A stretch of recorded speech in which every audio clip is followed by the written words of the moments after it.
One. Hey there, Hill folk, and welcome back to another episode of Appalachian Intelligence. We are extremely grateful that y'all can join us again for another week, for another edition of AI. With you tonight, your hosts, Justin and Ryan. Lance is roaming around out there in the ether somewhere. You guys know how he is. He's like a ninja. He pops in and out. But when he's here, it's interesting. That's why we And keep him around. somehow he'll get right in on the conversation like he was here the whole time. I think he's And got. everything he'll talk about will make sense. I think And he has ESPN or something. yeah, he's got something like that. Well, let's go through the ESPN business. too. Yeah. ESPN, the Ocho. Yeah. Well, let's go through the business here really quickly. You guys know where you can find us. You can check it all of our socials. Wow, I got tongue tied there. Those are listed in the show notes: Facebook, Twitter, Instagram, YouTube, Discord, all the stuff. You guys know where to find us. Be sure to leave those 5-star ratings and reviews. They help out the algorithm tremendously. Jump us up there to the top when you're looking for weird Appalachia, along with the guests that we've got here today. We'll get to them in just a moment. Send us your stories at appalachianintelligence@gmail.com and whatever you want to send us. Comments, concerns, questions, encounters, videos, pictures, whatever you want to send, that can all come to the email. Be sure to get your tickets for Fortean Airwaves Ultimate Podcast Conference in Ada, Ohio, October the 6th, 7th, and 8th. It's $50 for the whole weekend. You've got us, you've got Uncomfortable, you've got Cryptids of the Corn, you've got Hollow Sky, you got Kill the Mockingbirds, and you got the Bump podcast all there together for that. It's going to be a really great weekend, all hanging out together. Podcast panels, Q&A, live shows. It's going to be a lot of fun. So there's limited availability for that. Be sure to get your tickets soon and come hang out with us that weekend. But fortunately for you Hill folk, tonight, that's all the business. That's all the business. We ran through really quickly. But you know what we like to do with these 5-star reviews? When we get them, when we get the love, we like to show the love back out. So this week's 5-star review comes from Old Man Coyote Face. I like the name a lot. That's a great name. Old Man Coyote Face says 5 stars. Love these guys. My grandma and grandpa's inside toilet was a chair grandpa cut a hole in and put a bucket underneath. That was in the 80s and 90s. These guys get it. I absolutely loved the Granny Witch episode. Keep them coming. So Old Man Coyote Face, we really appreciate that 5-star review. And we do get it, man. We do. Yeah, that toilet sounds amazing. Super comfy. I use an I outhouse. bet you didn't get hemorrhoids on that toilet. No, Sit there as long as you want. It's just totally comfortable. Yeah, totally comfortable. Just okay, scroll, baby. So fortunately for you Hill folk tonight, it's not just me and Ryan and Lance that you guys got to deal with. I know, again, like we say, that gets a little testy sometimes.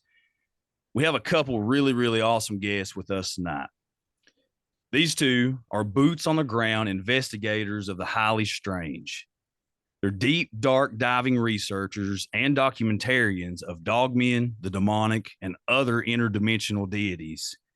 Hell bent on hashing out the haints in the hills and hollers of home sweet home Appalachia. Joining us tonight, we have Jesse and Joe of Hellbent Holler. Guys, how are y'all doing tonight? Well, I really appreciate the massive amount of alliteration you just did. If you're familiar with any of our stuff, you know that I love alliteration. That's the quickest way to my heart. I just hope that we can do justice to the show and do justice to Old Man Coyote Face and that he enjoys the show tonight. Yeah. Well, I'm sure Old Man Coyote Face is going to love it. I'm sure he's going to love it. This one's for you, buddy. But no, while just jumping in here, why don't you guys, for any of the Hill folk out here, our audience that don't recognize you or know who you guys are, why don't you give a little introduction, tell a little bit about yourselves and what you guys do and where the folks can find you. Absolutely. My name is Jesse. This is my husband and partner, Joe. We are field investigators, but mostly. When it comes to zoology and the paranormal, we look into more stuff than just Bigfoot, but lately we've been really on a Bigfoot kick. We've investigated everything from Dogman to Appalachian mountain cults in the North Georgia woods and mountains. But we take a very, very tech heavy approach with what we do. We have the latest technology. We carry everything out in the woods, and it's just us two that do it. We film everything we do. So we also carry out all of our camera equipment, and we feature our paranormal documentaries that we film out in the middle of the woods on our YouTube channel, Hellbent Holler. I do all of the editing and graphic design for the channel, and Joe is my masterful equipment tech at this point. We also have a live stream that we do on Mondays on our channel at 7:30 Eastern time. But mostly we do, not live investigation. Mostly we do investigations out in the woods and put those out. And I've been putting those out pretty consistently, about weekly. Almost weekly now. We've been on a serious Bigfoot kick lately. So we've been getting a lot of evidence and a lot of crazy stuff happening. We go out just us two, and it seems like we get a lot of evidence because of that. And you can actually see a lot of that stuff on our channel, Hellbent Holler, on YouTube. Yeah, like I said earlier, pre-recording, I've been a pretty big fan for quite a few months now. Checking out your guys' videos and the work that you're putting out. And I have to say, if you're looking for evidence of the paranormal, the supernatural, this is the channel to check out, guys. For real. I mean, they're documenting legit evidence of the things that they're searching for, and sometimes things that they're not particularly searching for. We stumble into some weird stuff sometimes. That's the truth. So I think a lot of that comes from it just being the two of us doing this, that we don't really have a team. We don't have a large group of people that we go out with. It's just us in the middle of the woods, in the middle of the night, far back in the woods, in some pretty sketchy and dangerous areas. So it seems like whatever is out there going bump in the night seems to come alive because it's just the two of us. Yeah, I mean, that's the way to do it, right? It kills me a lot of times when you have, and not trying to single out any particular groups or anything, but when you have these gigantic teams that head out into the woods, say to hunt for Bigfoot, and the first thing they do when they get out there is start beating on trees, start wood knocking, start whooping, start doing all of this stuff. I mean, look, all of these boys and myself, we've hunted all of our lives. Yeah. If you're hunting, that's not what you do. You go find a spot, you set up, you try to hide yourself as much as possible. And I know when you have equipment and the cameras and all that different stuff, it's a little harder to do that. But the way that you guys saying all that, my point being, the way that you guys do it, it's the right way. It's just the two of you. You're going in there, trying to be stealthy, trying to, even when you're talking to the camera or amongst each other, a lot of times it's in hushed tones to where, these things, you have a chance of gaining and acquiring evidence because of the way that you're carrying your investigation. And I appreciate that. And I'm sure, that's why you guys have blown up the way that you're blowing up, is because of the way that you carry out these investigations. I like to think that my videos are more intimate, that it really brings everybody in my audience along on the journey with us, that it's very intimate. It's even though we're in the middle of these wide open spaces, it's almost claustrophobic in a way, but we try to be very intimate with our audiences and really bring them along for the journey when we do this. I like to say all the time that, when it comes to those big groups and banging on trees, there's I did tree knocking in my last video. First time we've had a successful tree knock. First time I've ever had a so- successful tree knocking. Because we always make fun of the tree knocking stuff. Yeah. We make fun of it because it's like for years and years and years, you've had these people who bang on trees and howl at the moon. All they end up with is just another campfire story. And I think that we take a novel approach to it, that we actually go into the environment where these things are and go looking for them. What the great equalizer is the technology that we use. We have probably the best tech loadout of any group that is doing this kind of work. And that includes groups that are funded by TV networks. We're completely self-funded, but we are constantly looking for that new piece of gear to gather that piece of data that could be the difference between knowing these things are real and not knowing these things are real. Yeah, a lot of times it's almost like we're chasing the phenomena with technology. We'll go out and we'll have something happen. The most frustrating thing in the world is be filming yourself out doing this, and it's just one of those, did you hear that? And nobody can hear it except for the two people that are there. Yeah. So we're constantly kind of going after whatever tech we can get to try to, like Jesse said, to try to advance this beyond just campfire stories at this point. That's, we'll go out, we heard like faux speech, that samurai chatter type stuff that Ron Moore had recorded, but it was very faint, kind of high pitched one night. Well, our action cams couldn't pick it up. So then we built a parabolic dish loadout at that point. So a lot of this equipment has come about because we'll experience stuff and be unable to document it at that point. So we go back, kind of like, regroup, what could we have used to have documented that? And then we're on to the next piece of equipment at that point. So we don't carry everything out. A lot of times it's a guessing game, and sometimes we guess wrong. Sometimes we'll be out going, where's this? Oh, it's back in the car. We didn't bring it. Damn it. But because we have to carry everything out. And in addition, because sometimes we hike 10 miles to wherever we're going to investigate. So these are long treks. We have to be able to carry whatever we're taking out as our research equipment. We have to be able to take it all out with us. Food, water, first aid. In addition to our hiking gear that you need to basically go out there anyway. Emergency food, our water or our water filtration systems, extra battery packs. That's another big thing that you'll see a lot of researchers who claim they go out into the woods, and then you ask them, how are you charging your equipment? Oh, well, I'm not really charging my equipment. Okay. Our batteries go dead constantly. So you have to constantly be charging all of this stuff. So not only the data collection equipment that goes through batteries and all of that, but we're actually documenting what we're doing. So our camera equipment and then the batteries required to run that to actually try to get video evidence of what's going on out there. There's a lot of plates that are spinning when it comes to this kind of thing. And it sucks that there's only two of us, but that seems to be kind of a magic formula with it, that we have a lot of success with it just being the two of us. So we have to kind of adapt our approach and just do the best we can with what we have. Yeah, we've taken other people out with us before, and we've experienced stuff, but it does seem like the more people you take out, the less likely it is for you to actually encounter activity at that point. And, that seems to be a trend with almost every phenomena out there. John Keel used to talk about that as far as UFO stuff back when he was, writing all of his books, that it seemed like UFO phenomenon mostly came about in areas that were very sparsely populated during the time frame of the night where most people were asleep. And that seems to hold true for everything that we kind of go out and encounter at this point.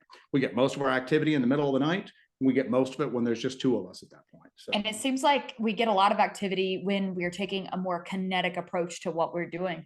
We've done investigations before where we basically do kind of a stakeout situation where we set up the parabolic, we set up our night vision camera, we set up our thermal monocular camera, and we'll put it all on tripods and have it all kind of as a observation station set up. We've done that several times, and we just don't get a lot of activity when we do that. It seems like the activity really ramps up when we have everything. We're kind of just moving through the woods and moving through the environment. That seems like when it kind of stirs up the activity in a way. Yeah, we're not sure whether we're making it curious or ticking it off or what we're doing, but we'll set up for like stationary stuff and be out there for hours and then not have anything happen. And we're just like, screw it. Let's get moving. Let's break the brush and just get in there. And we'll get in there. And that's when you really start to see stuff happen at that point.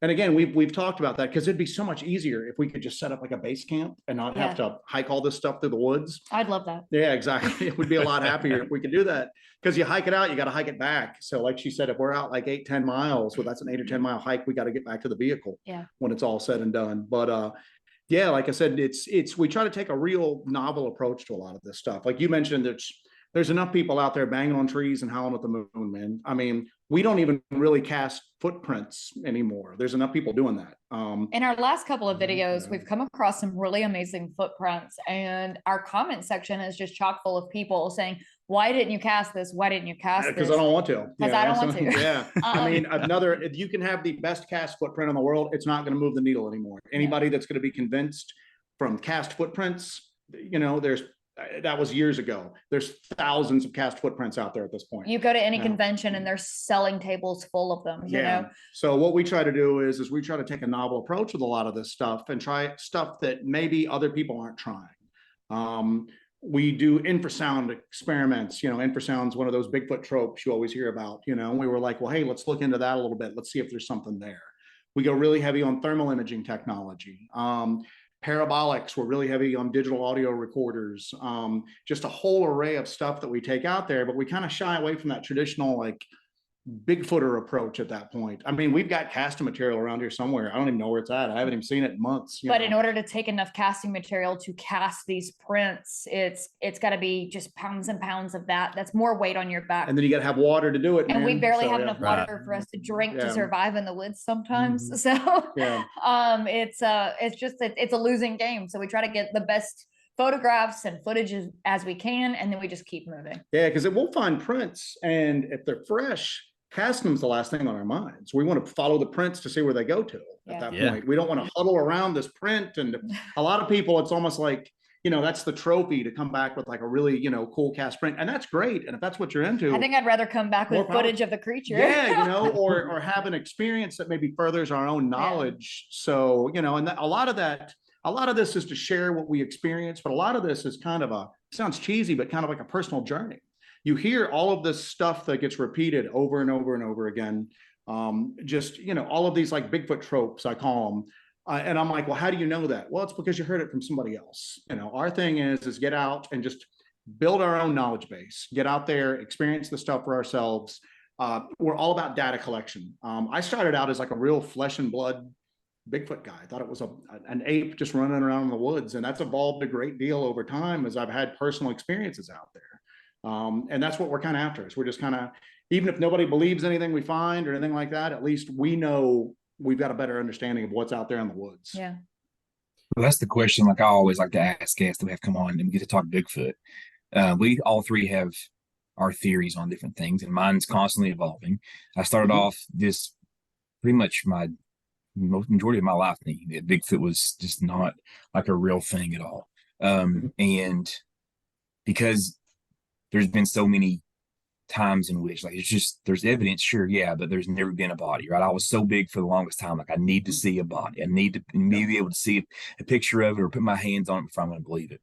And then as I've done some hunting myself, and as we've had this podcast and I've had more and more conversations, my thoughts on Bigfoot have evolved greatly. Okay. So the question that I always like to ask, because these guys were much more of a believer in Bigfoot than I was at first. And now I'm 100% in, but what do you think? If you were once a flesh and blood creature, what's your theory? If you can put a couple of words on it, or even go on hold diatribe, we don't care. But what's your all's theory on what Bigfoot is? I don't think there's a way that you can kind of wrap it up and put a bow on it right now. And I think that it's constantly evolving as we get more information. But I like to make the analogy of there's this huge puzzle, and we don't even have a portion of a piece right now. We're just with all the data, all the stories, all the information we have now is still just not enough to really form a solid opinion or theory on what it is, because you have so much variation in the descriptions of the physicality, the behavior, the abilities. You've got self-illuminating eyes with some, you've got some that seem like they just disappear into nothingness, not that they run away, but that they're there and then poof, they're gone. And then you have some that seem to behave like a natural animal out in the woods. So there's just such a there's just so much variety in the description of these things that you can't really put a pin in it, in my opinion. What is your? Yeah, I just, and you guys will see tonight that Jesse and I, what's really good about our approach with Hellbent Holler is that she and I take pretty different approaches on a lot of stuff. We don't agree on everything. No. You know what I'm saying? So we sometimes have completely polar opposite opinions on stuff. So we're not just in lockstep. I think that's one of those things about these larger groups. In order to be a part of them, you kind of have to adopt that group mentality. And that kind of stifles any sort of originality, any new approaches or anything like that. Well, she and I are complete polar opposites on a lot of stuff. As far as like what Bigfoot is, I started out as I had a sighting as a kid of something. I'm still not sure what it was, but Bigfoot's the closest thing that you could put to it. And for years, I didn't know if I was being hoaxed, if I dreamed it, or what, but it stuck with me. So later on, I started getting into like Bigfoot research, just, and I lived in Georgia at the time, then I moved down to Louisiana. Always involved with it, never really had anything happen. But at the time, I would have sworn that it was an undiscovered ape running around the woods, and I could make all the arguments about why is there no body? Well, you barely find bear skeletons, and it came across the Bering Land Sea Bridge and just all of that stuff. It's probably a variation of Gigantopithecus. And then we started doing this, and my opinions evolved a lot over time. And it's gotten weird. It's gotten really weird. As far as what Bigfoot is, my current train of thought is that I don't think there's any one entity that fills all of these stories that you hear in all of these accounts. I think there's a really good chance that what people are lumping together as Bigfoot might be a couple of different things. So one of the things that's kind of really I've evolved over the last few years is we make a lot of comparisons to physical cryptozoology and the UAP phenomenon right now. Not that I'm saying that these things are getting out of like spaceships or anything like that, but just the way that the phenomenon has evolved, the way the understanding has evolved with it, and the way that the public kind of just discourse over it has kind of evolved over time. If you look at UFOs, like, as close as like 10 years ago, that was still crazy talk. Did you ever think that you were going to see Congressional hearings, that weren't anything other than, hey, another version of like Blue Book telling you why you're crazy for thinking this. Now you've got people in the media and politics and science that are taking the subject really seriously. And it turns out that a lot of those people that were made to feel crazy for all these years were telling the truth all along. I make a lot of parallels between this and what you see in like physical cryptozoology. For so long in the Bigfoot community, if you had just a roadside crossing or you came upon it and it's eating berries or whatever, and then it ran into the brush, you kind of accepted. For those people that have those weirder accounts, you're kind of shoved out into that woo corner at this point. You're not taken very seriously. I know that the BFRO, they throw out a lot of reports that don't really fit their narrative. So you have so many reports that are just lost to time at this point because maybe somebody saw an orb, or maybe it behaved a certain way, or maybe somebody saw it in conjunction with a UAP or a UFO. So there's so much data that is just not there anymore. Yeah, and it's bad data at this point. If you have junk in, you junk out. I mean, that's just how it is. And I think that their data is bad at this point because they are so set to a narrative, and there's so many people involved in this that their minds are just so completely closed down to the possibilities that it could be something beyond a monkey in the woods, that they've crippled themselves. Well, I think the fact that kind of what I was touching upon before, that there might very well be different entities that we're all lumping under that Bigfoot umbrella. And I think that causes a lot of the division when people discuss this stuff, because one person will go, what I saw looked like and behaved like a large ape. There was nothing strange or mystical or supernatural about it at all. And then one person goes, well, what I saw, I experienced mind speak, or, it cloaked, or any of the, the more fantastic kind of elements you hear about it. And they each look at each other and they go, you're lying because your case and your encounter does not match up with what I personally experienced. The two are not mutually exclusive. I think a friend of ours that we know from West Virginia had a sighting of 2 or 3. They were eating berries and they went into the woods, and he was like, there was nothing supernatural about them at all. Other people that we know have had stranger kind of encounters with them at this point. Oh, yeah. Like, for example, a friend of ours has friends who saw one, their friends have seen multiple of them where they're wearing skull masks. Yeah, exactly. Well, I was going to touch upon that later because they've actually got an episode with the antler creatures. Okay. So yeah, but Yeah. But so if you ask me what I think it is, the best answer I've got for it right now is, up until 10 years ago, a lot of the topic with the UFO, a lot of that discussion was these are physical craft coming from another planet. They're traveling through space. They're entering our atmosphere. They're landing. Physical creatures are getting out. And now, if you look at the people that are probably have the best grip on what's going on, they're leaning towards more of an interdimensional or ultra-terrestrial kind of like explanation, that these things might not be from Zeta Reticula or something like that. They might be from just another dimension that coincides with our own. You've got something in the sky that seems to come from somewhere else. It's here for a while, it does its thing, and then it goes somewhere else. And I see a lot of parallels between that and the stuff that's going on the ground. We've got these huge, hairy hominids that are all of a sudden people are seeing. Well, where'd they come from and where did they go to? I don't know. But it seems like they're not here all the time. You find like traces, like the Olympic Project, finding those nests, out west and everything like that. You find a little bit of traces, but they're seen in every state at this point, and the sightings, the amount of sightings are insane. They're insane. The amount of people that contact us, good, credible people that don't seem like they're lying. If the population density is that big and it was just a normal creature, we would have found it. Yeah. And you have to look or at it. Somebody would have photographed something. Yeah. There would have been tangible evidence. And you look at it and it's just that you have to, if you're honest about this subject, a lot of the skeptics' arguments, they're just nitpicking, but some of the arguments they make carry some weight, and you can't dismiss those. Why are there no bodies at all this point? I always talk about, if there's as many of them as there seems to be, given just the amount of accounts that are out there, like we mentioned before we got on show, almost everybody has had an encounter with something weird, and a large portion of those are Bigfoot sightings, Bigfoot encounters. If there's that many of them, where's the dumb ones at? Where's that one that's a risk taker that just jumped in front of that semi a little bit too slow? It's like, if they are biological creatures, they're more like ants than anything else, because they have like a hive mind. They all follow the same rules. Not one of them wanders off and gets sick and dies. Where are those outliers at?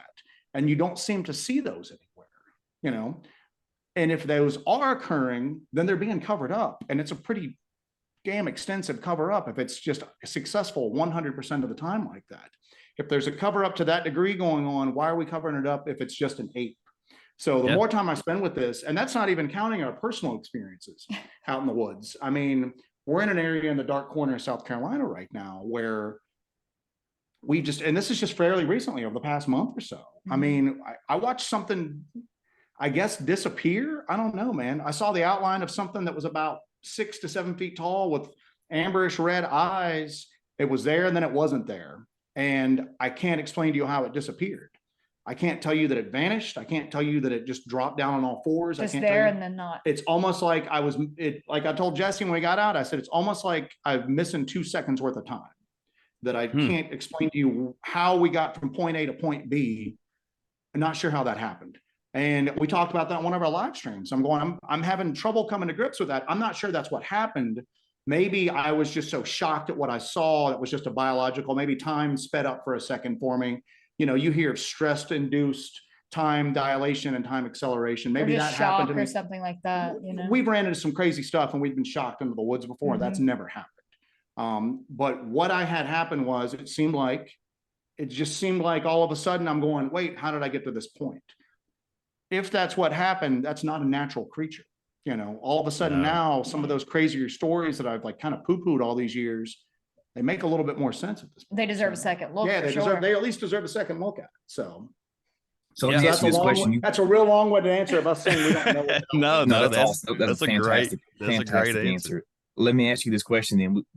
We've brought up a couple times now the congressional hearings of UAPs and UFOs, and how 10 years ago that was totally taboo to even talk about, right? If you mentioned UFOs or aliens or whatever, like, there were people who had these experiences, but it was not really a common thought amongst the general populace, right?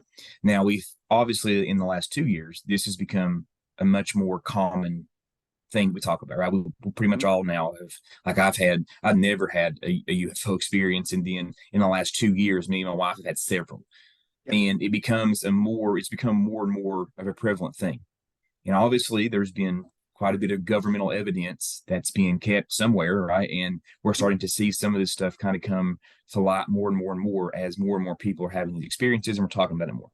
That being said, do you think, because you mentioned where's the dumb Bigfoot or the sick Bigfoot or the outlier, if that's a cover up, do you think there is a trove of information that the government has that they're just simply keeping from general people because they don't want us to know what this thing actually is? Do you think in 10 more years, is there going to be a congressional hearing about certain cryptids and Bigfoot especially? I think it's going to be longer than 10 years. But I think we're moving in that but direction. I think, I think look how long it took, from the point of, say, Roswell to where we're at now. I mean, we're not looking at 10 years, we're looking at a long time. And this is something that the powers that be have been looking at pretty intensely. And there are motivations when it comes to UAPs that are with the defense industry and all of that. So you're gonna have a lot more people looking at that in that kind of way. But I just don't see them looking at Sasquatch in that way, unless Sasquatch is completely something that is something completely different. You know? I mean, we talked about this past week, and that as far as like the government knowing like what's going on with like cryptids, let's just call them, people always go, well, they couldn't admit that Bigfoot is real because it would kill the logging industry. Well, I mean, the government's got a lot of like hardcore environmentalists in it right now. They would love to kill the logging industry. You know what I'm saying? And so I think if they had that, there'd be a big portion of the population going, if we could just come out about these creatures living in the woods that are endangered, we can, stop a lot of this deforestation and everything like that. So that argument doesn't hold water for me anymore as far as that goes. But we were never really UFO people. You know what I'm saying? She was into the paranormal and I was into Bigfoot, and that's how this kind of started. We were blending those two kind of like pursuits together, but UFOs never really figured the equation for either one of us at this point, until we started to go out and we started to experience these weird lights in like the woods for ourselves. And then when we dipped our toes into the Dogman waters, and we did that kind of jokingly, thinking that it was the most absurd topic in the world. And then we realized that there's something to it. So one of the things that doesn't really catch a lot of like airplay nowadays is, everybody's familiar with that first book that George Knapp brought out, Hunt the Skinwalker, that really kind of introduced Skinwalker Ranch to everybody.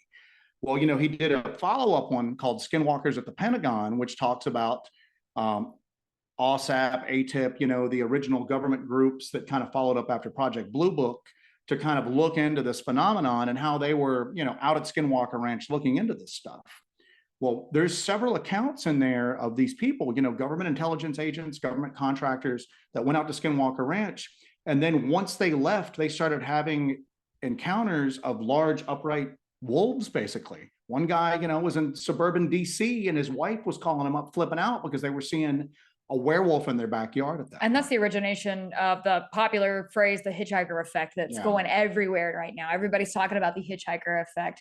And that's where that really became famous, is that book, Skinwalkers at the Pentagon. But these guys are the ones who, they're credible enough to move the public needle on UFOs. Okay. They're the people that get trotted out onto CNN and Fox News and everything like that. And they sit there and talk about their personal experiences, and they have a government pedigree.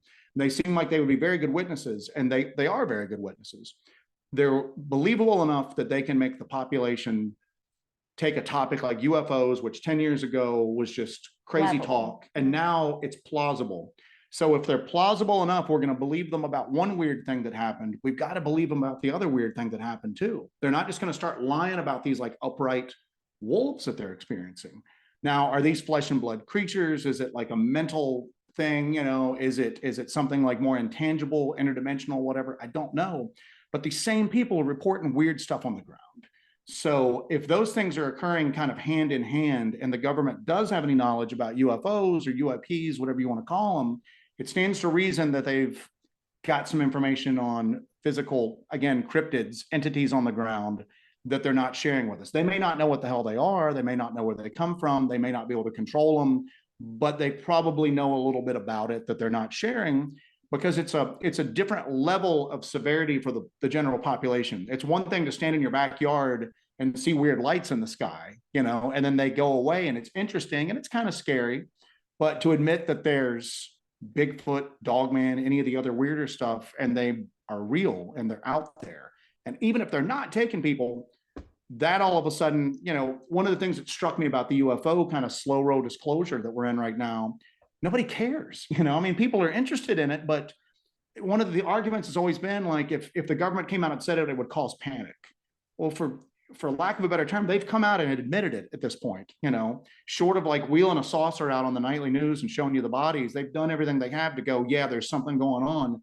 Nobody cares. Nobody bats an eye. Nobody bats an eye. You still got to, yeah, you still got to get up and go, you know, you got to go to work the next day. You got to pay your mortgage, you know, you still got to buy groceries. So it's been interesting, but it hasn't really affected people.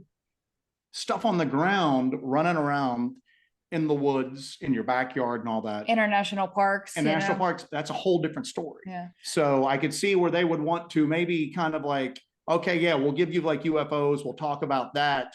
But I got a feeling they're going to hold a lot tighter on to whatever they know about what's on the ground.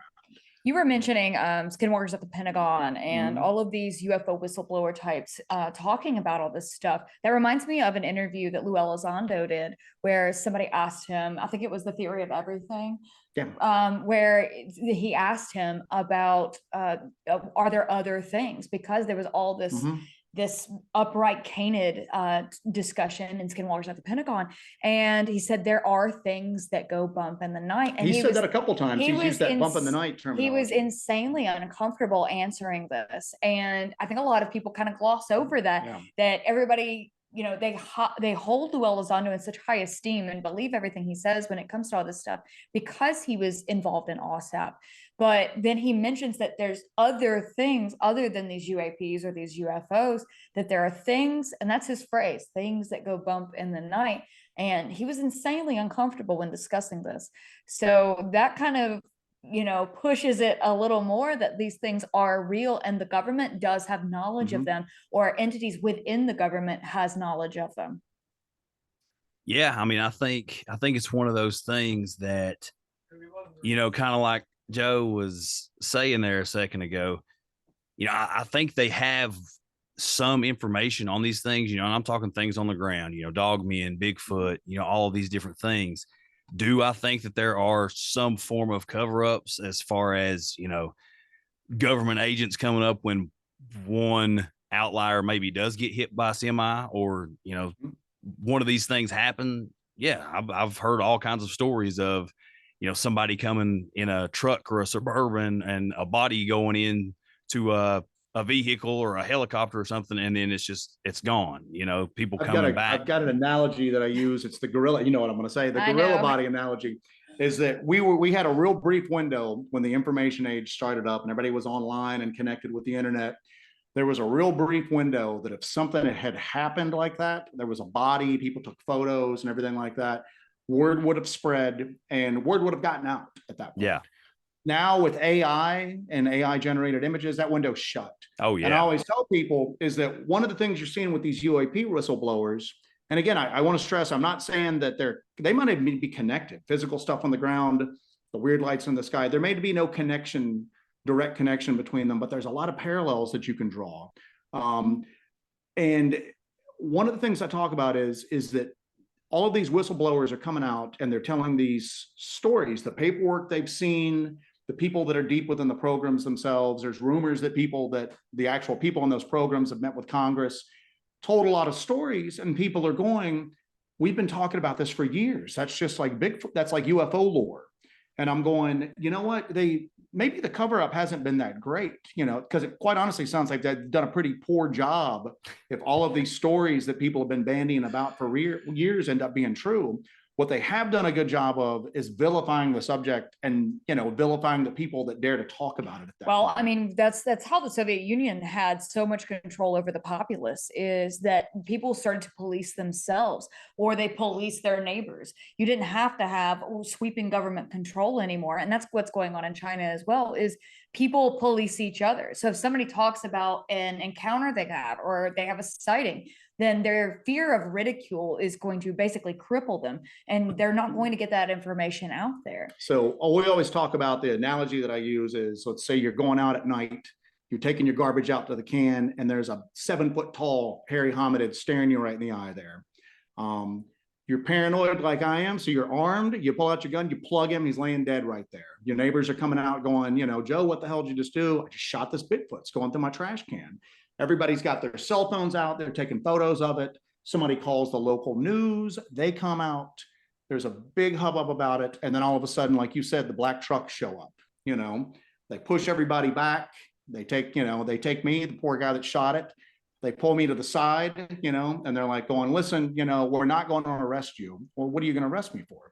You shot a gorilla, you shot an endangered species. It's not a gorilla, I shot a Bigfoot. By the time I come back around, the Bigfoot body's gone. There's a gorilla laying there. Now all they've got to do is go on the nightly news and go, we've got an interesting story. There was a gorilla that escaped a private exotic animal collection. Some dumb redneck shot it thinking it was a Bigfoot. Now you've got the animal rights people out. Yeah, and then anybody, and nowadays, anybody that goes, no, this happened, here's the photo I took. Everybody's just going to go, that's just AI. Yeah, it's not AI real. generated. It's not real. AI so generated. in a way, the cover up, you don't even have to really cover it up. You just have to cover up the flow of information afterwards and make it toxic to talk about. And muddy the waters so much. Muddy the waters so much. Yeah. I mean, that Mammoth Cave shooting that happened a few years ago, you guys are probably familiar with it, where the guy claims he shot Bigfoot and those campers saw. We watched that happen in real time, man. Just all of a sudden, all the other misinformation that started coming out and the various stories. And I looked at her just going, we're watching the cover up, and, you know, in effect. And then it got real weird. Like the guy was naked at one point. Yeah, there's a lot of weird stuff that came out that you don't know whether it's true or not, because it looks like somebody was trying to muddy the waters for it. Well, that's the thing. So much information comes out, and we see it with every major topic in society, right? Everything that gets controversial or divisive. I mean, that's what we see. We see it with everything that happens, you know. So just like you said, you have this flow of constant information.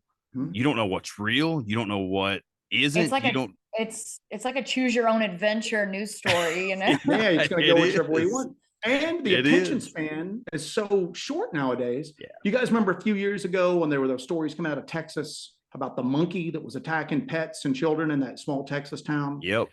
A lot of people don't even remember it, but that came out, that story went local, then it went regional, and then went national. And for like a day, all you saw was stories about some monkey attacking pets and kids in this little Texas town. And then that story just disappeared, man. It just literally, after 24 hours, that story was gone. Nobody ever talked about it again. And I tried to look into it a little bit more, because I'm going, even if the national news cycle moved along, I mean, hell, if you live there, you want to know what's up with the monkey. You want to know what's going on. Can I let my kid outside to play here? Do I need to have my dog in all the side? What happened with this monkey? Nothing was ever resolved on it. Nobody came out and went, here's the monkey, or listen, we captured it, or it just disappeared. We don't know, guys.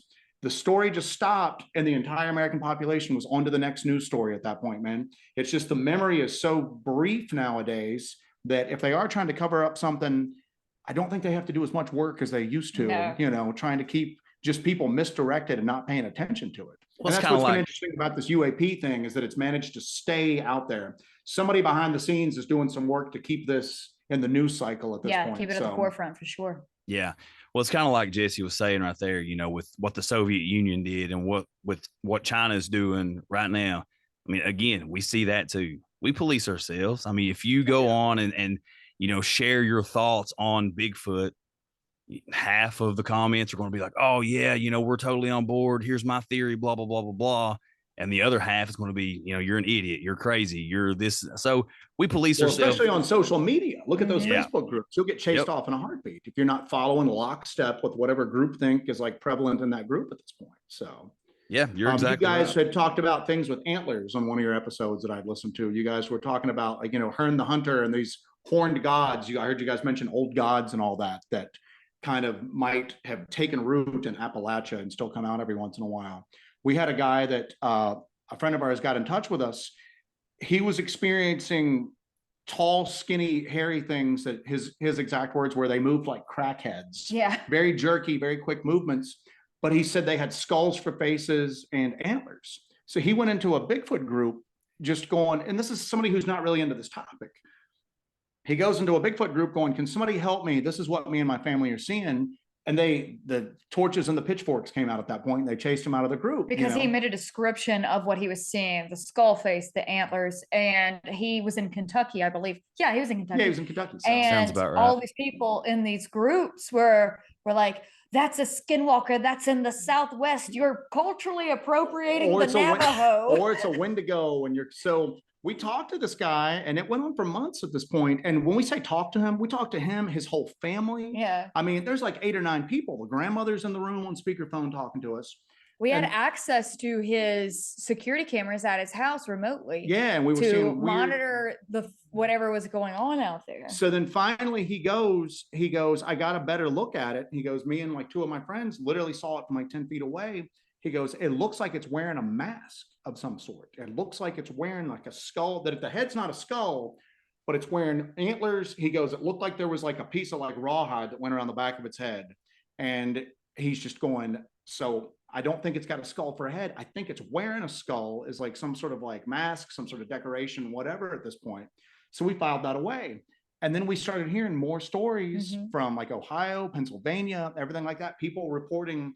A friend of ours overheard some guys talking at a gun store, these 2 hunters talking about how one of them was at a deer stand and he saw a skinny Bigfoot basically wearing a deer skull, chasing other deer down a path. And then he said one of them jumped out of a spider hole, popped out of a spider hole and grabbed a deer and pulled it in. And the guy's like going, what'd you do? And he goes, I didn't do anything. I'm sitting there trying to make a sound. I'm afraid I'm going to wet myself, And he goes, I waited for them to go. And I just got out. I left the deer stand and never went back. But it's when people try to report stuff like that, that doesn't follow even like the cryptid status quo. I mean, the community polices itself, there's not even a chance for that person to explain it. They're just shut down and kind of pushed out. Wow. That's crazy. That's such an interesting account. Yeah. You hit the nail on the head. We hypothesize a lot of things. Well, I actually listened to a Dark Dive episode of y'all's today when you were talking about the Diabolical Hypothesis. Yeah. And that's a lot along the lines of a lot of my current thoughts on the phenomena as a whole. I am a Christian, follower of Christ. And I've always said, like throughout the entirety of this podcast, I'm not one of these Christians that believe everything is a demon. Just because it's there and it's weird, I don't necessarily believe that it's a demon. But the further that I go along and the more stories that I hear and the more of these accounts that come in, there's not very many super excited. I'm happy to see this. It's always fear inducing. It's always, this sense of dread and this, you hear these abduction cases and it's torture. You hear like all of this stuff. And again, go along with that diabolical hypothesis. I mean, that's a lot of my thoughts on the matter is whatever's going on. It's coming from a place of, and I don't know, I'm not saying that all of this is tied in to one big thing, but to me, it seems like 99% of the accounts that we're hearing and the stories that we're getting, these people are terrified. So and a lot of the remainder that seem to have I always call it the Disneyfication, everybody wants that Harry and the Hendersons type thing. You take it home, it plays with the kids and all that. A lot of those, when you scratch the surface, don't seem that believable. But a lot of the ones that you guys had mentioned, our friend Martin Groves on one of your podcasts.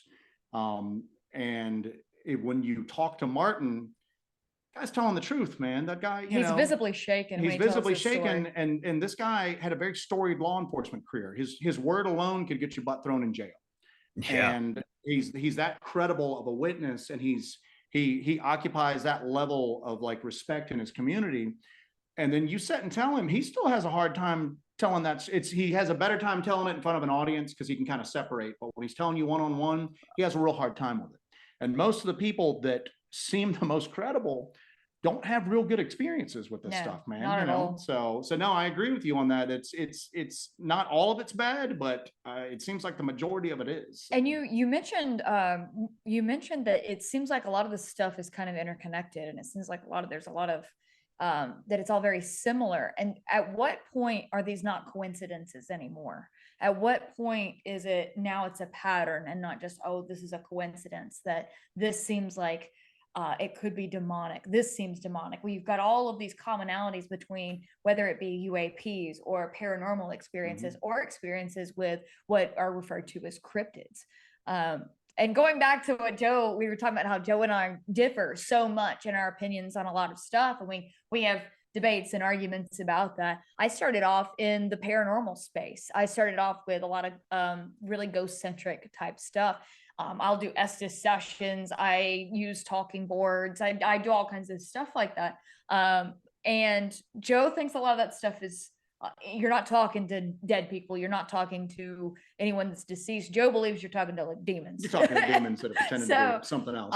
And a lot of this stuff is like, it's prescribed ritual. You know what I'm saying? It's action and intent, and then things are coming forward. And I'm going, you're basically summoning stuff at that point. Yeah. You know? Yeah. So, yeah. and that's, people do that with UFOs, that the CE5, where people go into the desert, and I'm going, so you're entering a meditative state, you're going through prescribed actions, and strange things are showing up. If this was the 15th century, they would burn you at the stake, you know what I'm saying, for doing this. It's because it's summoning stuff at that point, Well, no, something that you said on that episode that really, really stuck with me is the people that are trying to summon these things, UFOs, UAPs, all of these different things. Why aren't they doing it scientifically based, technologically based? Why are they doing it with ritual, with all these incantations and chanting in these group meditation settings? If it's not spiritual in some form or fashion, well, yeah, then why do those things? I think that one of the things that that they're dancing around with the UAP topic right now, and I think that that's why maybe they're having a hard time coming forward and just saying what they want to say about it. I don't think we're ever going to get like full disclosure. Right now, what you're seeing is Congress is just ticked off that there's something that they're not in control of, and they want that control, and they want to know what's going on, and they want to be in control of it. And they might drop it after they've been satisfied. After they've been satisfied, it's going to go hidden away at this point. We may never know, but they will, and that's what they're going after. And the best we can hope for is just a few crumbs to fall at this point. But what we're looking at is that all of the people that seem to be in the know, and when I say in the know, people that have looked at it for years that seem to have a really good grasp on it. You guys are familiar with Jacques Vallée. He's always thought that there was more of an interdimensional quality to this stuff. He's the one that everybody talks to and goes to and references nowadays, not some of these like physical craft, little green men from Mars type researchers. He's kind of the flavor of the month right now. And a lot of people like him, Luis Elizondo, and all of them are really kind of taking the stance that a lot of this phenomenon kind of bridges, between the physical world and the spiritual world. And one of my favorite little things that used to happen is that when Tom DeLonge first got on the scene, a rock musician, and everybody just thought he was crazy, and he's talking about meeting with generals and the stuff that they've told him. Everybody just thought he'd lost his mind until the Clinton emails came out. And it turns out that he was meeting with Podesta. He was meeting with people in the White House. He was talking to generals. And before the handlers got a real good grasp on him and kind of like told him what not to say in public, he used to drop a lot of stuff, that a lot of these things were spiritual in nature. And he makes a couple of comments that a lot of times you're dealing with gods with a little g, is what he calls them, that the they've old been gods seen throughout our history. Our ancestors saw them. They thought it was like, Apollo or Mars or Odin or anything like that. And I'm a folklorist. I have a background in folklore. And I always say that a lot of people kind of like just naysay it, it's just interesting stories our ancestors used to tell. And I'm like, it's kind of a roadmap that our ancestors left us on what they experienced and sometimes on how to deal with these things. And it's universal too. You have folklore from Europe, and then you have Native American folklore, and there's so many similarities between them all. Oh yeah, exactly. But then kind of follows that same kind of like, archetype that, but I just think that we're getting to the point where the lines between the physical world and the spiritual world are going to get a little blurry before this is all said and done. And it may be a lot more uncomfortable than just, for people to talk about than just, probes coming from like another planet, like outside of our solar system. It might be that these things have been around longer than we have on this planet, and that our ancestors have dealt with them. Maybe they're not evil, but I always go back to, the word alien doesn't necessarily mean something from another planet. It means incomprehensible to us. Maybe it's something so outside of like our understanding of reality that the notion of good or evil doesn't really apply to it. It doesn't think in terms like that.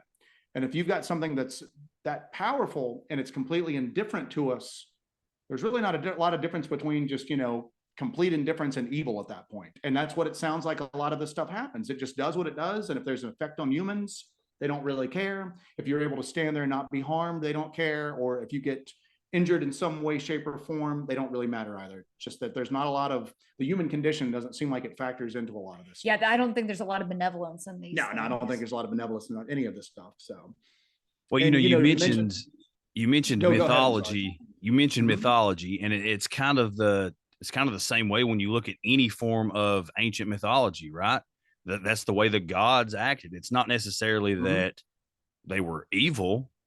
It's just that they were so far superior and thought of themselves as so much greater than mortal man that we were just like, ants in an anthill when a construction of a road coming through. So, Yeah, I like mean, complete disregard. yeah, I mean, so it's not that much different. I'm a huge believer as well in all of this ancient mythology that we hear of. Mhm. I believe the people were correct. I don't necessarily believe that it may have been, they who they described and who they explained.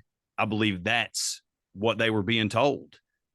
But I believe that it's the same entities from the beginning of time, from creation, that moved on from civilization to civilization to civilization. They're all described the same.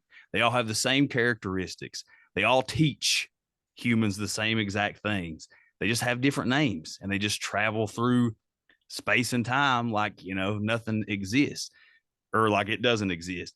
So, yeah, I mean, I think that you're hitting the nail on the head with all these things. They may not necessarily all be evil, but some of them are. And I think that some of them can manipulate all this other stuff to get their rocks off in whatever the way they want to with our.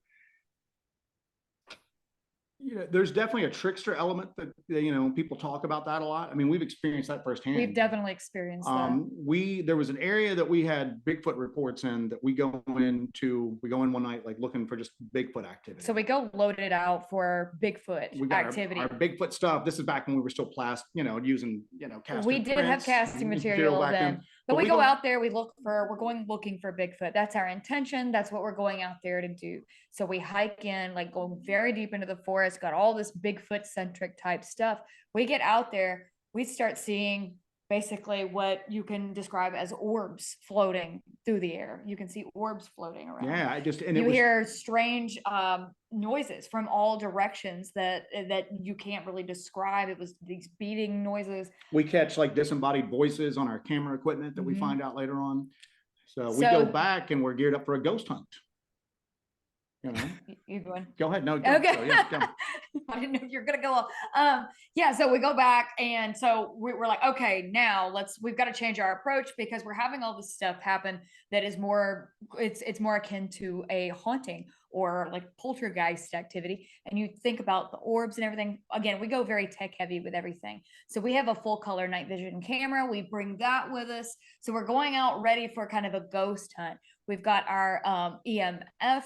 We've got everything. We go out there, and then we all of a sudden start experiencing nothing but Bigfoot activity again. We get out of the vehicle. We hike a little bit into the woods. We look down, and there's the most perfect Bigfoot print right there in the mud. I mean, the most perfect, like textbook, if there is a textbook, Bigfoot print right there. We didn't have any of our Bigfoot stuff. whatsoever, because we went out there loaded for ghosts at this point. So it's the exact same area. So it seems like there is kind of a trickster element there that keeps switching things up and kind of testing us in a way. Mhm. And we have to change our approach constantly, but we're like he said before, we just kind of chase it constantly sometimes at these places. It's just, that's Pan trying to draw you in, just trying to Yeah. draw you into Yeah. the phenomenon constantly. No, that is, I mean, that seems to be the way the phenomena works, right? It seems to be that, you know, it's playing all of these. That's like with us, and, you know, not to get really deep into it, you know, all the listeners and you guys, if you listen, you can hear about this.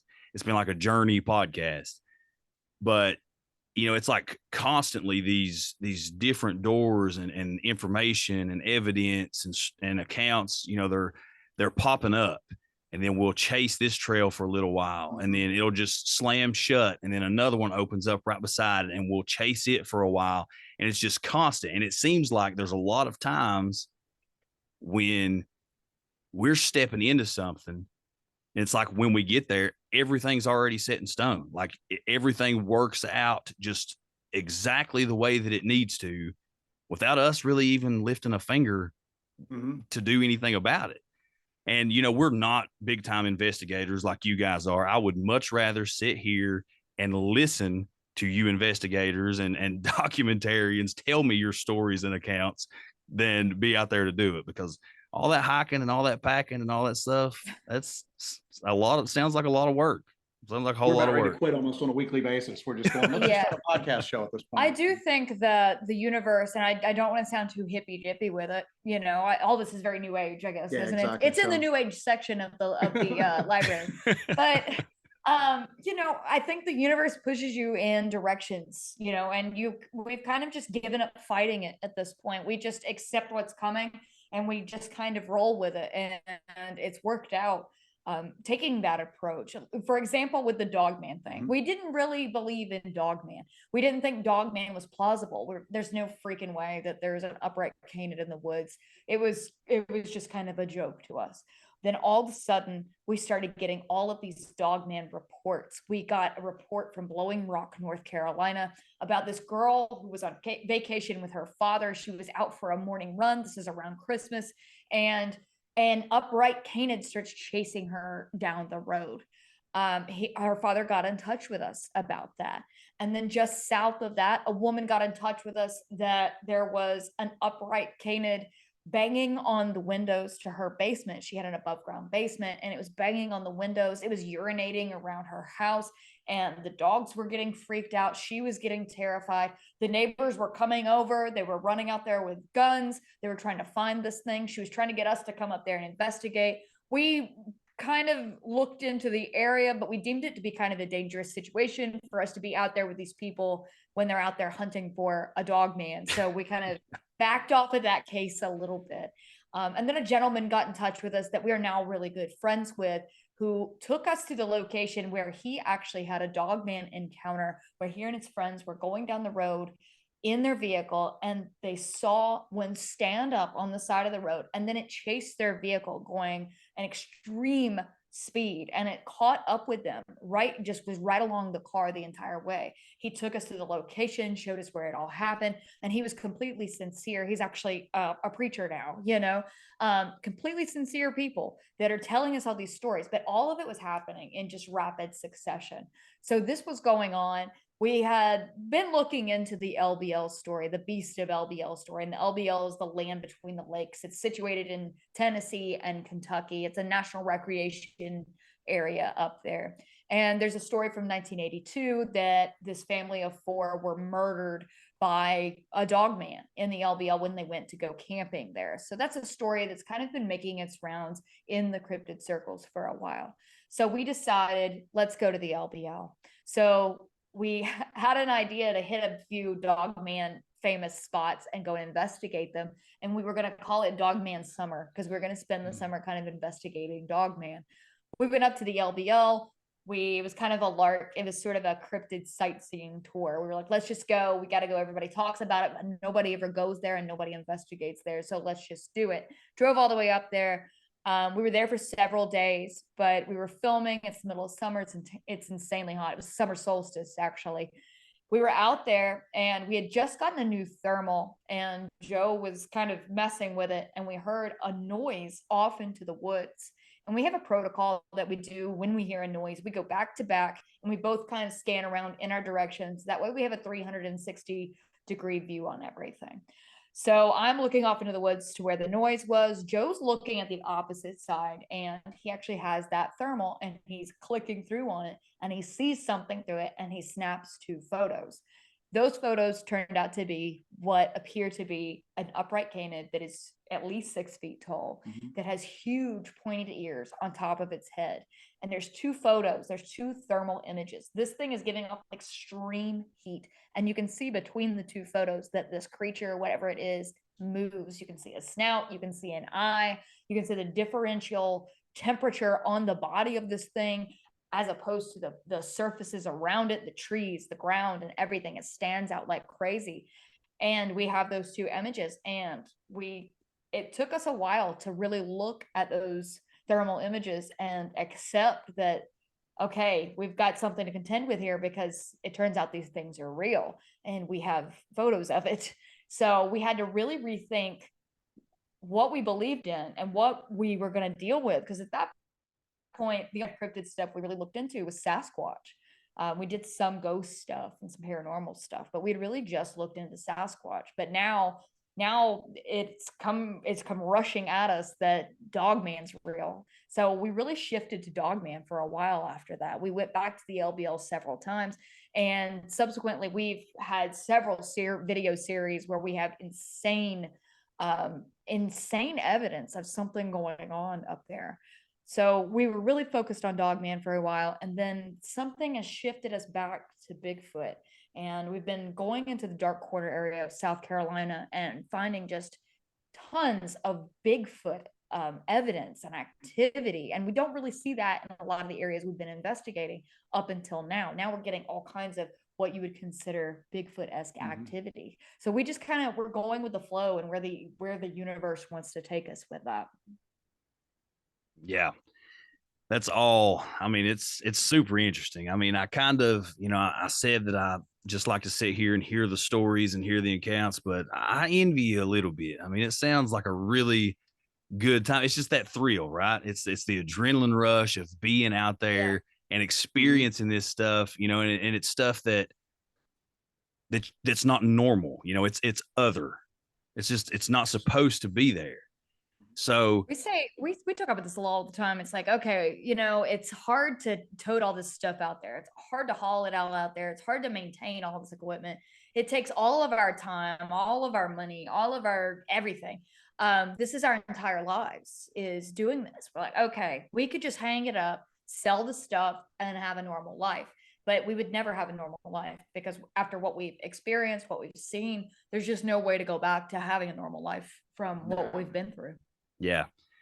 Well, I mean, I think we're kind of on the same. Well, I am anyway. I'm sure that Lance and Ryan had to jump off here. He had a really important call. He said to apologize to you guys. He was not anticipating that. So, but I think that, just speaking for me, and I'm sure that Lance can kind of say the same thing.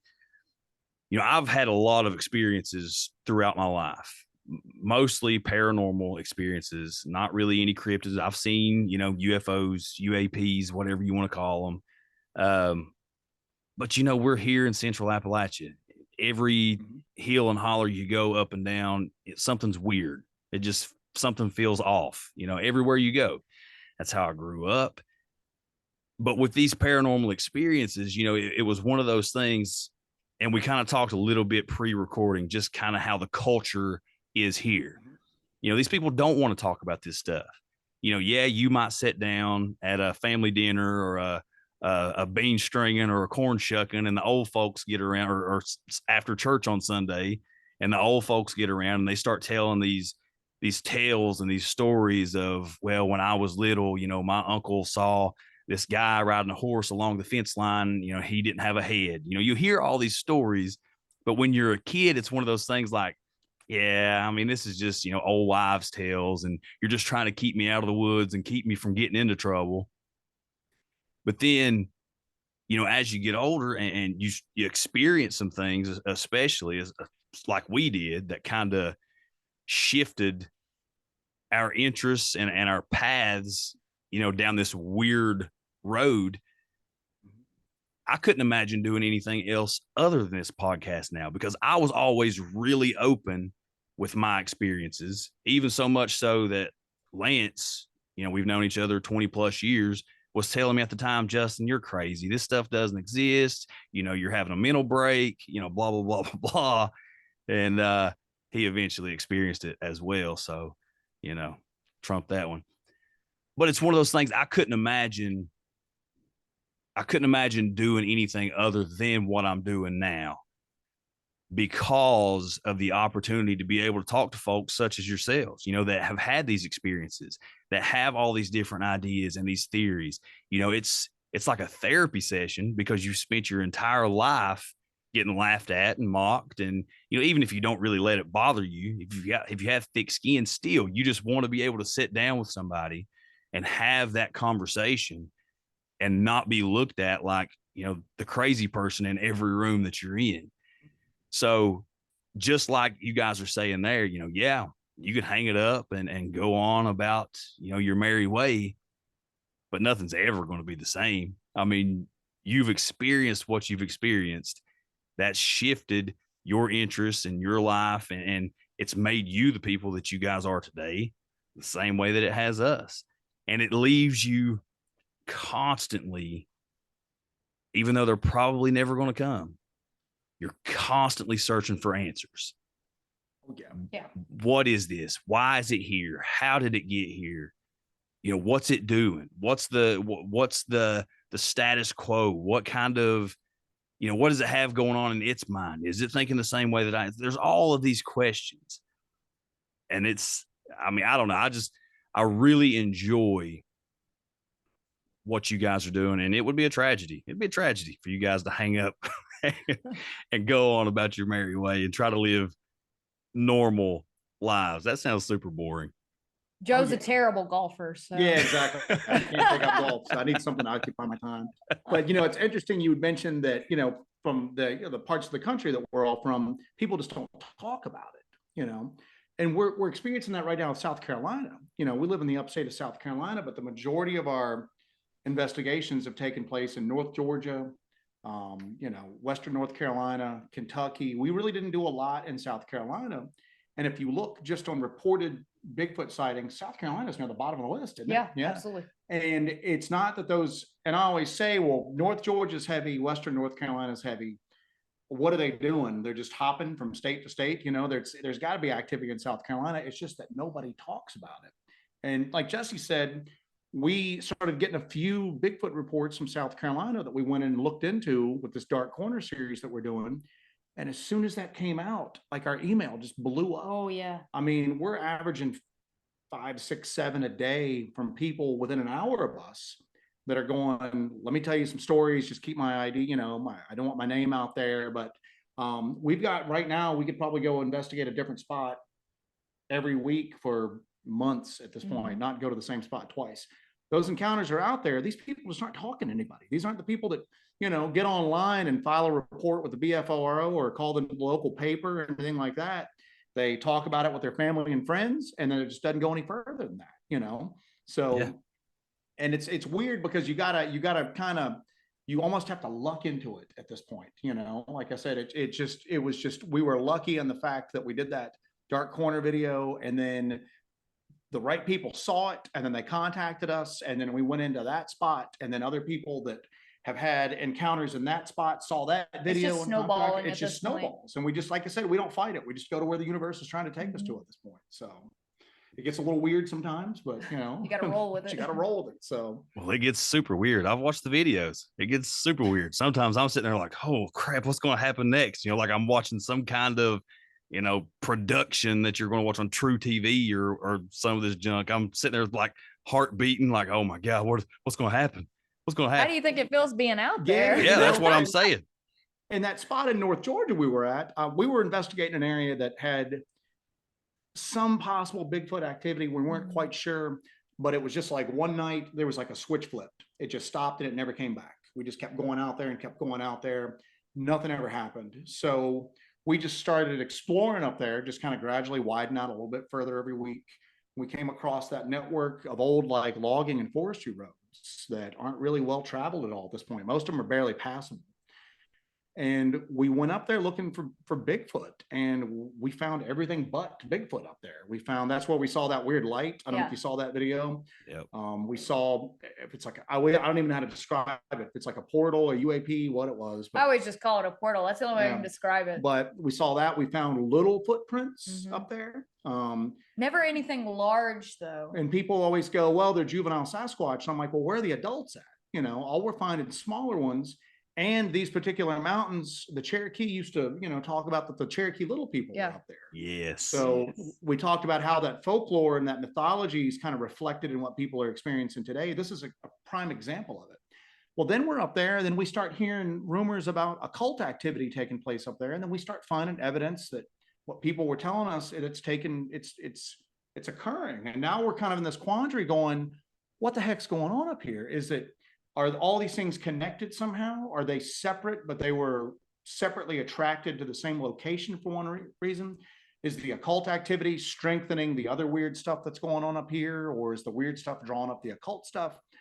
And, you know, at times we'd look at each other and going, what have we gotten ourselves into, man? Yeah, we were looking for Bigfoot. It was getting pretty dark. Yeah, it was getting pretty weird. So, but yeah, it's just you take it with it, and then you never know what the next thing is going to happen. Like when we saw that light that night, that portal, that's like one of the weirdest things that's ever happened to me in my entire life. I can't believe I got it on film, and then on the thermal too. Yeah. So, but we just stumbled across that. I mean, we're not out looking for stuff like that. We were originally looking for Bigfoot. Yeah. It's just that we found all this other weird stuff out there in the process. Yeah.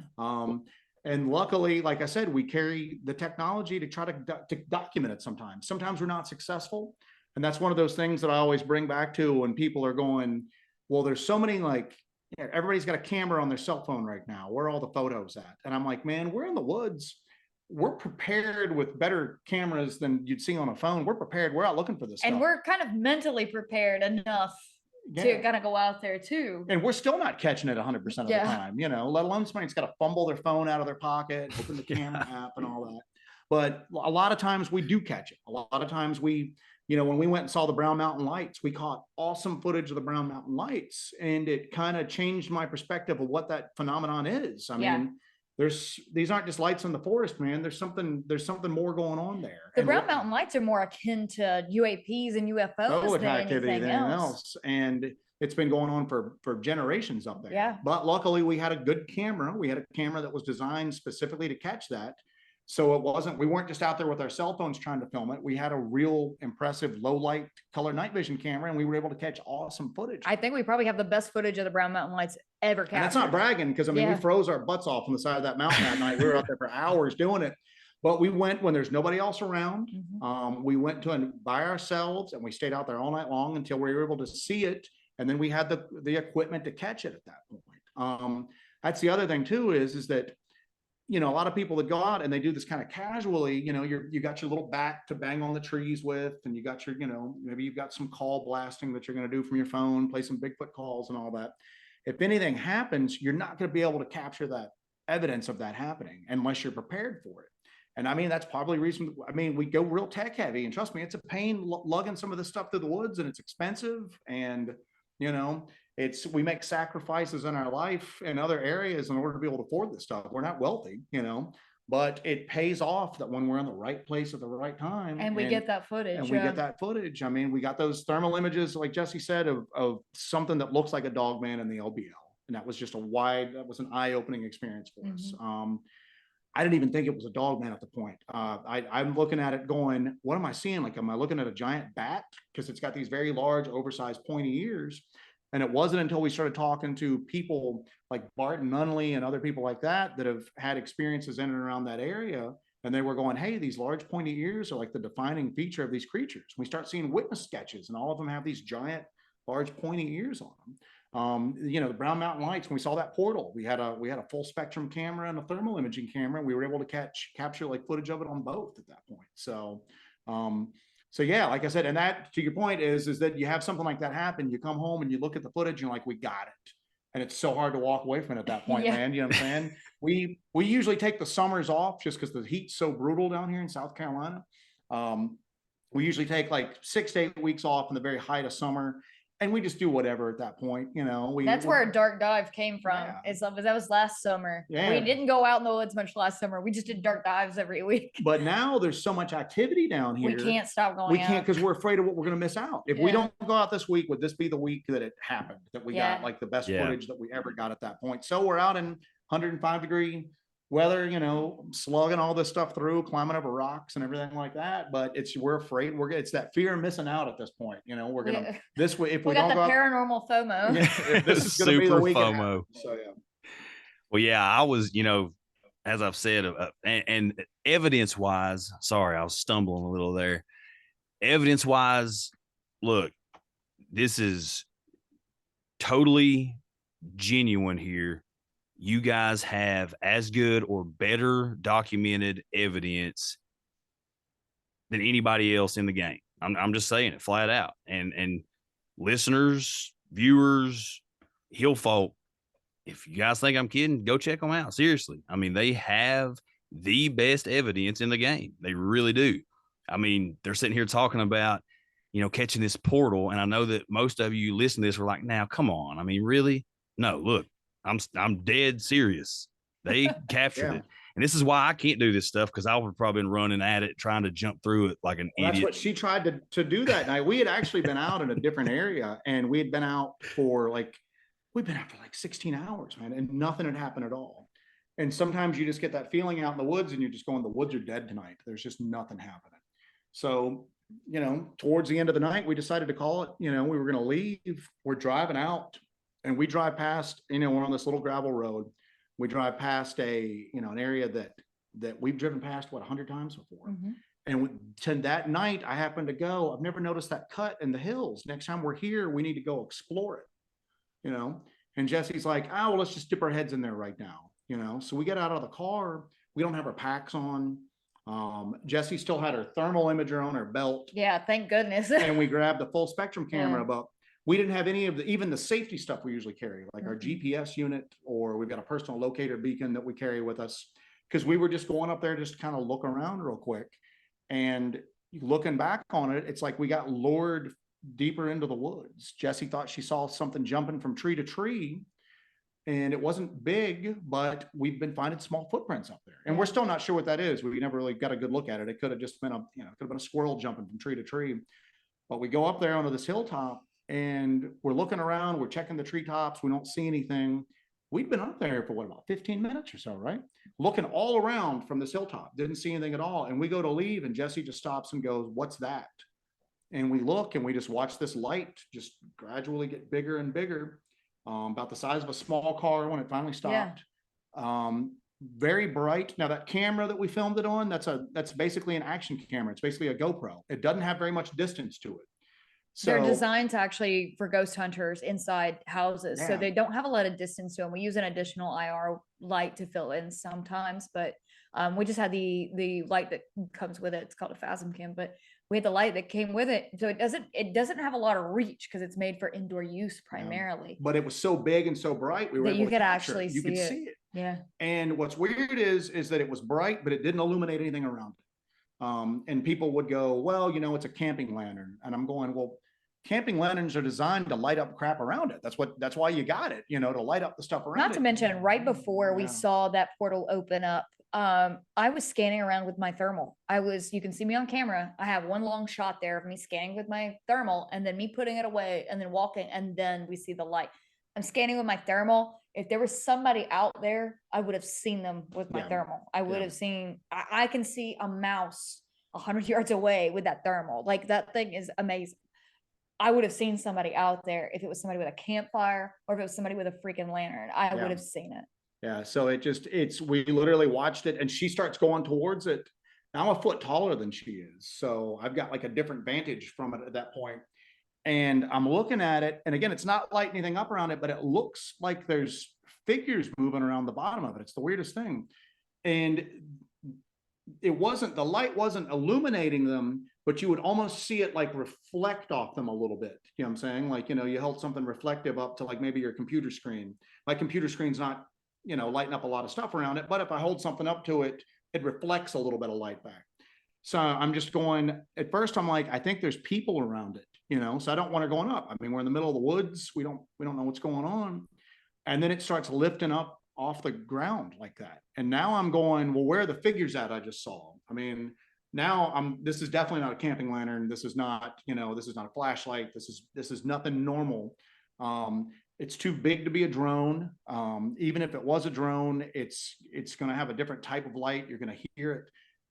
It was rising through the trees when it started. Yeah, it was rising through the trees for it. And I'm going, where are these figures at? And now I'm going, we need to get out of here because I don't know where the figures were. Are they moving our way? Are they moving through the woods or whatever? But the whole time she's trying to run at it.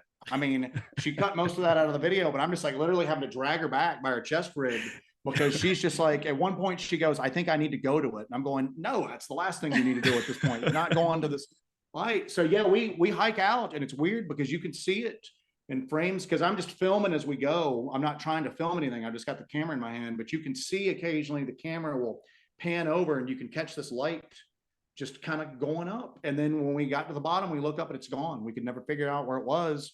But at the same token, I don't know where those figures are.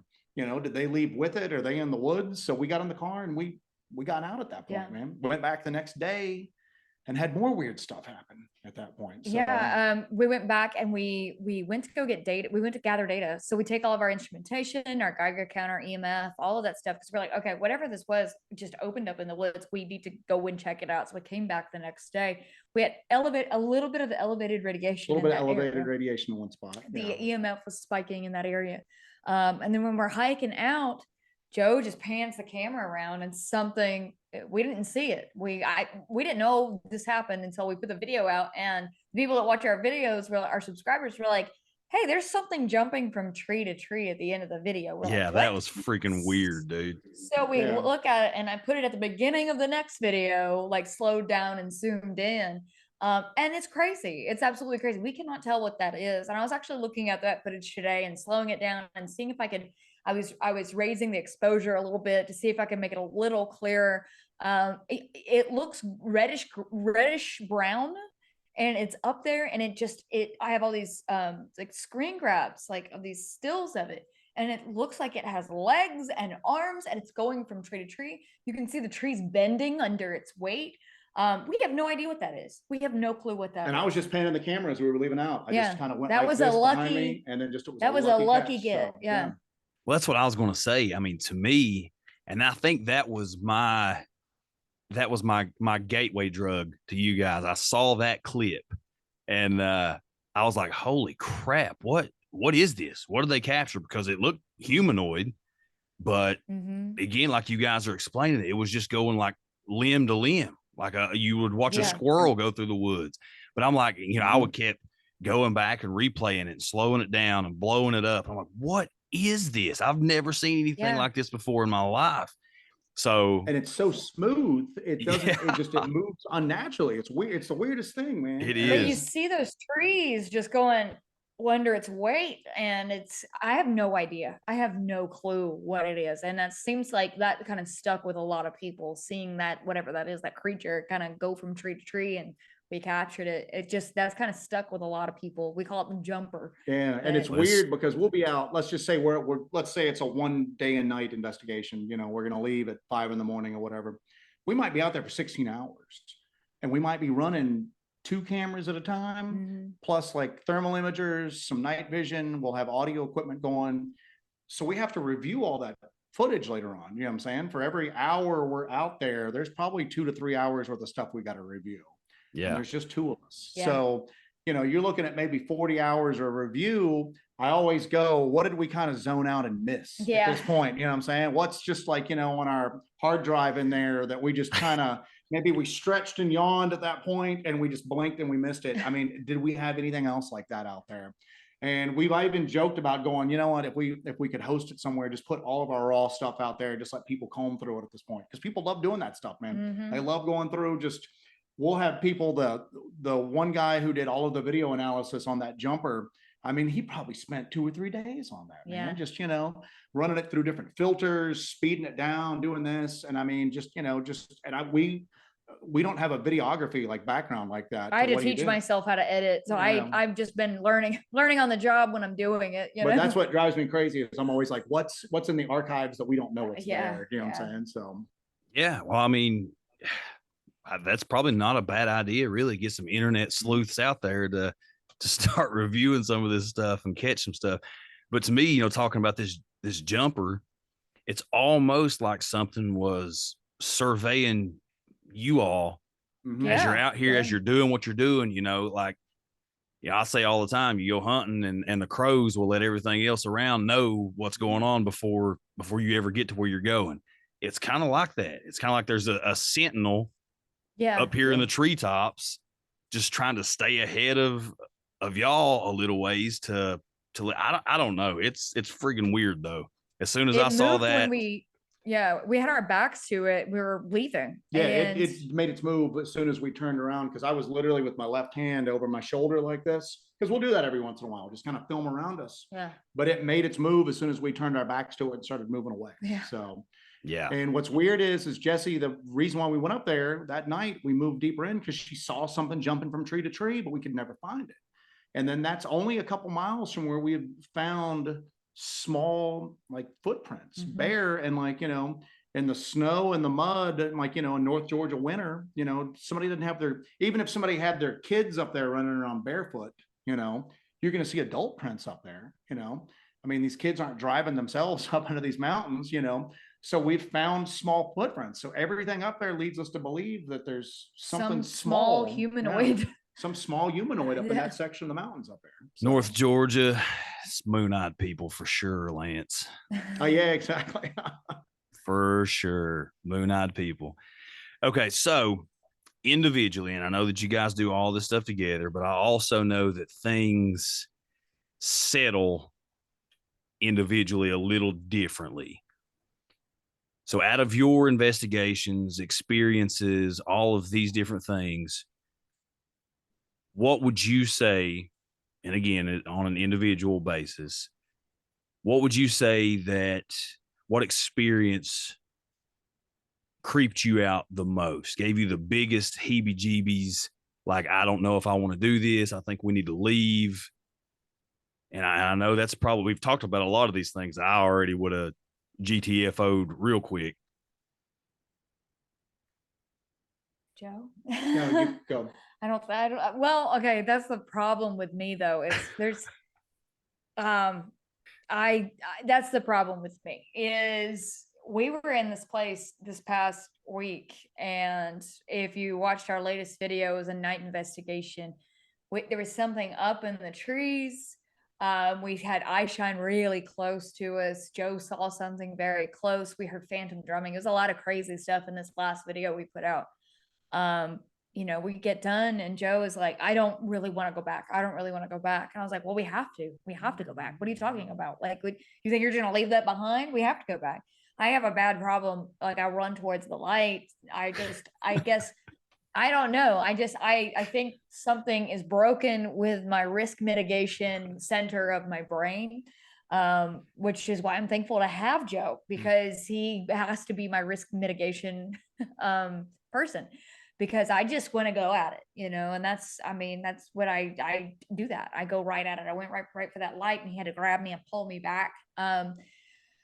Probably some of the scariest times we had were in the LBL in the middle of the night. That we found a tent that was torn up in the LBL, and the guy's effects were strewn about. There were claw marks in the tree. The tent was just destroyed. It had like claw marks on it. It looked like the guy was in it and tried to cut his way out with a knife and kind of get out of there before whatever happened to him. But his stuff was all there, and something bad happened to this person there, and his tent was deep in the woods and still there.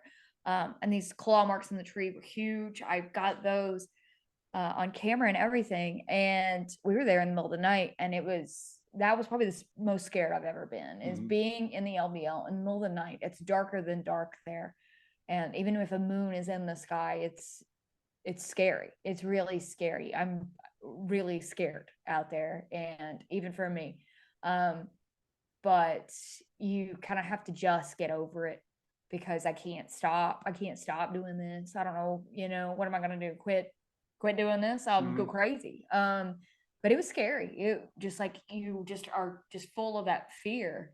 But you just kind of have to get over it and just keep hurling forward, For me, it's probably a couple of things. Also the LBL, we were out there, and I can't remember which LBL video this got put into, if it was the first, second, or third from the latest round, but we're out there and we found an area where we were finding like abandoned clothes. Like we were finding like jeans that were kind of like, pulled off and ripped up, and then boots, you know what I'm saying? And you're always like, all right, maybe it was a couple teenagers out there messing around and somebody pulled up on them and they had to hightail it out and they left their clothes. But the jeans looked like they had blood on them, and these were nice boots, man. They was expensive boots. It seems like if somebody had to peel out, they'd go, I got to go back and get my boots. They wouldn't have stayed there. So we're in that area looking around, and we're walking just around. There's an old building there, because the LBL's dotted with old buildings when people used to live there. When the TVA, Tennessee Valley Authority, took the area over, they just let all that stuff rot. They tore some of it down, but a lot of it, you'll be hiking through the woods off trail and you'll come across an old cabin or the remnants of an old, TVA work shack or something like that. But we're kind of looking around, and I turn around and I look, and I see something running. It's pretty close, man. It was like under like 40 feet or so. It was fairly close, and it was running from left to right, and it was just unnatural. It's the limbs seemed too long. It seemed like there were too many joints in the arms and the legs. It seemed like it was too clumsy looking to move the way that it did. And it was really fast, really fluid. It didn't, the lay of the land, the way of the terrain didn't affect the way it moved, because when I ran over after it, I realized it had gone over what was a trash heap once upon a time. And so the ground is sunken a couple feet there. It didn't dip down with that when it went over top of it. It was physical because it made the branches of the tree move. And I didn't get it, but she's got me running after it. And I'm just going, I don't know where it went to, because it went around that building and it was just gone. I mean, it was just gone. There was nowhere, it didn't go under the building because there was no space underneath there. There was no holes in the ground for it to get into. It didn't look like it climbed a tree, but it was just, for some reason, that just shook me because it was so fast and it was so sudden. And it was real. It was real, and it was shocking to look at. And for a moment, I was just, again, we're out looking for weird stuff, but the sight of it just shook me so badly that if it had we go armed doing this, but if it had come towards me, I wouldn't have had time to draw my pistol at all. Not with the way that it moved. Yeah, that it moved. I saw it. I had seen it earlier, and I got my reaction. And that was near where that abandoned tent was. And I kind of blew her off when she did it. I just thought maybe her eyes were playing tricks on her because I didn't see anything. And then later on, I saw it. And of course, we have to just kind of visually describe it to each other. So we think we saw the same thing, we're pretty sure. But it was just wrong, I guess is the only word I can come up to it. It just didn't look like it should be here, and it didn't look like it should move the way it moved. It looked like it should just be, it was lanky and gangly, and it just didn't look like it should move. And darker, it was like darker than dark. Dark, but you could still see details to the face, and it was just, Sasquatch doesn't cover it, Dogman doesn't cover it. I don't know what we saw. It was just bizarre. That, and then the thing that I referenced that just happened to us a couple of weeks ago, where I saw that outline of that body, and it was just an outline of a body. It's not super big. It was under 7 feet. The head seems too small for the body, but the eyes are what I saw at first, this amber reddish, and then it's just gone. And that's something that I've spent a lot of time thinking about over the last few weeks is again, I just went like, it seems like something took 2 seconds from me, out of my memory. And that's a really difficult thing to conceptually, it sounds weird, but then when all of a sudden you're in the position when you go, did I just literally experience 2 seconds of missing time? It kind of shakes your foundation a little bit, because now you're going, has that ever happened to us before? And we didn't have the camera equipment on or whatever. And has there something that's happened to us before and we just don't remember it? I don't think that's the case, because we're usually I hope that's not the case. Yeah, we're usually running camera equipment, but yeah, that's something that stuck with me. I'm like, and I'm going 10 years from now, I'm all of a sudden just going to go, oh my Lord, I remember something that was like repressed. That's really weird to have that. I mean, you read about that stuff, you hear people talk about that stuff. And again, mine wasn't that major. It just seems like I was missing 2 seconds. And that might not even be what happened. It might have just been like a shock response. But the possibility that that maybe happened has been really troubling to me and really made me hesitant to go back up into that area at this point. Just weird. It's something subtle. It's something, you know, it's not as dramatic as having, you know, a 7 foot tall, like, you know, Wolfman jump out at you from 10 feet away. It's insidious. It's disturbing on a different level, that if you're dealing with something, if the possibility is there that we're dealing with something that has those abilities, we're so outclassed at that point, no matter what sort of technology we take in, no matter what sort of preparation that we do, no matter how we approach it, we're just dealing with something that's just on such another level that anything we learn is just going to be because it let us learn it at that point. Yeah. So, yeah, those are all terrifying. Yeah. Terrifying. I couldn't imagine, you know, the whole long limbed, lanky creature. It's almost like an uncanny valley kind of thing, right? Like, you know, it's something that you think you recognize, but it's not fitting any of these categories. So yeah, that's super terrifying. And then, you know, this whole, even if it's just 2 seconds, even if it's just time it's one of the most precious things that we have, right? I mean, we like to be accountable and to know for every second of the day I was doing this. You know, I have all my functions. I know what I'm doing. I know what's going on. Even if it's just 2 seconds, if it's not there and you don't understand why, that's terrible. I mean, that's terrible. I mean, yeah, it's not, you know, 30, 45 minutes like some of these abduction cases or whatever, but regardless, it's enough that you see something, your brain is already trying to figure out what this is, and then just boom. Yep. It's like nothing ever happened. You know, what was this even real? What was this something like? Did something step through the veil and right back through where it came from, and it just happened that fast? Or did I blink and it's just, I don't know. All of those I couldn't imagine personally being in any of those situations.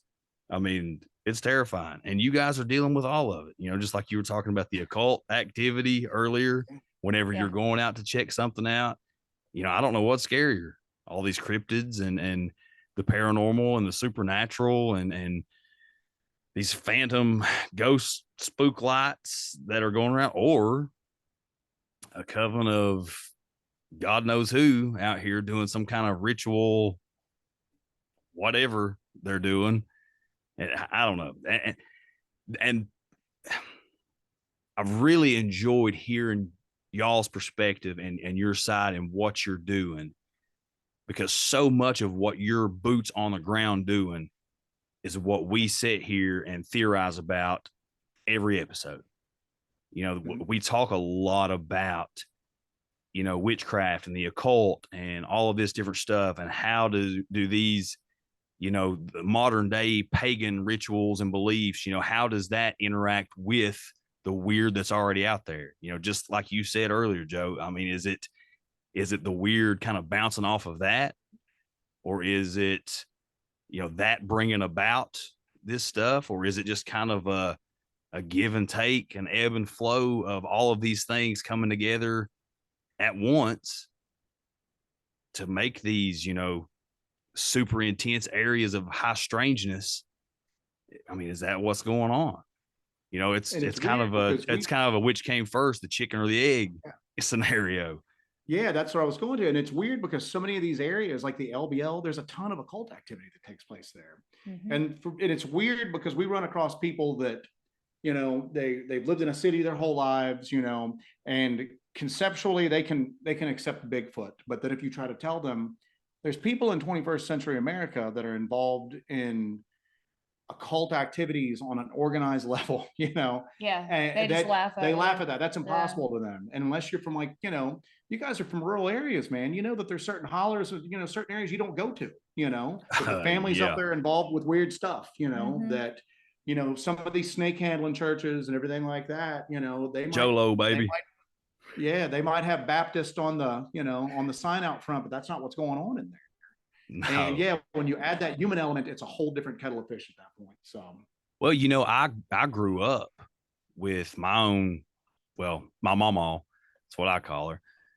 I mean, I've watched her gather herbs and cure and heal different sicknesses. And, a quick little story.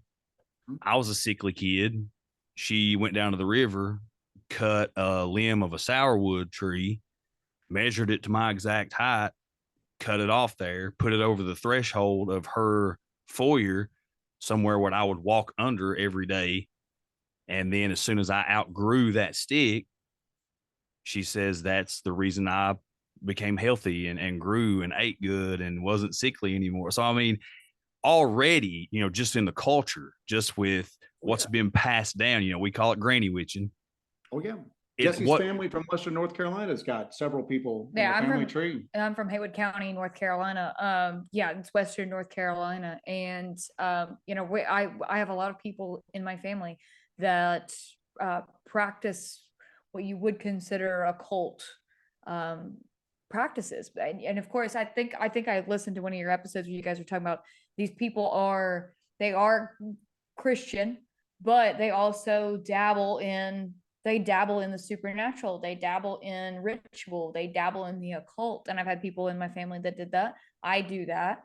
I had a great aunt that was famous in our area for being a healer, and she did some pretty supernatural stuff that couldn't be explained. So I'm very familiar with that and familiar with how that affects you growing up and how that changes your perspective and molds your perspective coming about. Yeah. But growing up, and let me just ask you, did you think anything about it growing up, or was that just normal? No. And when my grandpa would talk about like he had seen, my grandpa was a bad guy for a long time. And the devil came to him. And he kind of changed his life after that, and it's stuff like that. Like you've convened with the devil before. And I've had many people in my family who had convened with the devil before and seen apparitions and talked to dead people and connected with dead people. But it was just another thing. My mom does divination, but she just does, you don't really think about it. It's like, because it's always just been there. Yeah, that's exactly how I grew up. And, that's what we talk about on here. You don't think anything about it until you get older and you get this, this world view, this perspective, and you start, coming across all this stuff. And you're like, whoa, wait a minute. This is all that's not normal. This is all really witchy. This is super, super witchy. But, it's just like you're talking about. I talked to a lady, an older lady. I call her our local granny witch. So what she's known as is being a healer and being able to buy warts and blow out fire and cure thrush by breathing on you and all this different stuff.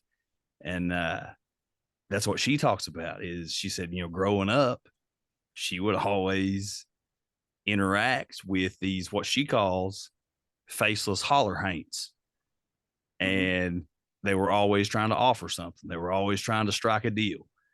And you hear, like, if I heard somebody in the realm that we're in, that is constantly taking in this flow of content, and they said something like that, I mean, I believe most things, but you would hear that and be like, okay, maybe somebody's, kicking back the sauce a little too much. Yeah. But you hear an 85-year-old woman that don't miss a service on Sunday or Wednesday or Sunday evening, for that matter. When you hear somebody like her that has no reason in the world to exaggerate or expand on something that's not the truth, you hear her saying these things, and you sit and think about it, and you're like, you know what? These fictional podcasts out there, like Old Gods of Appalachia, I don't think they're that far off.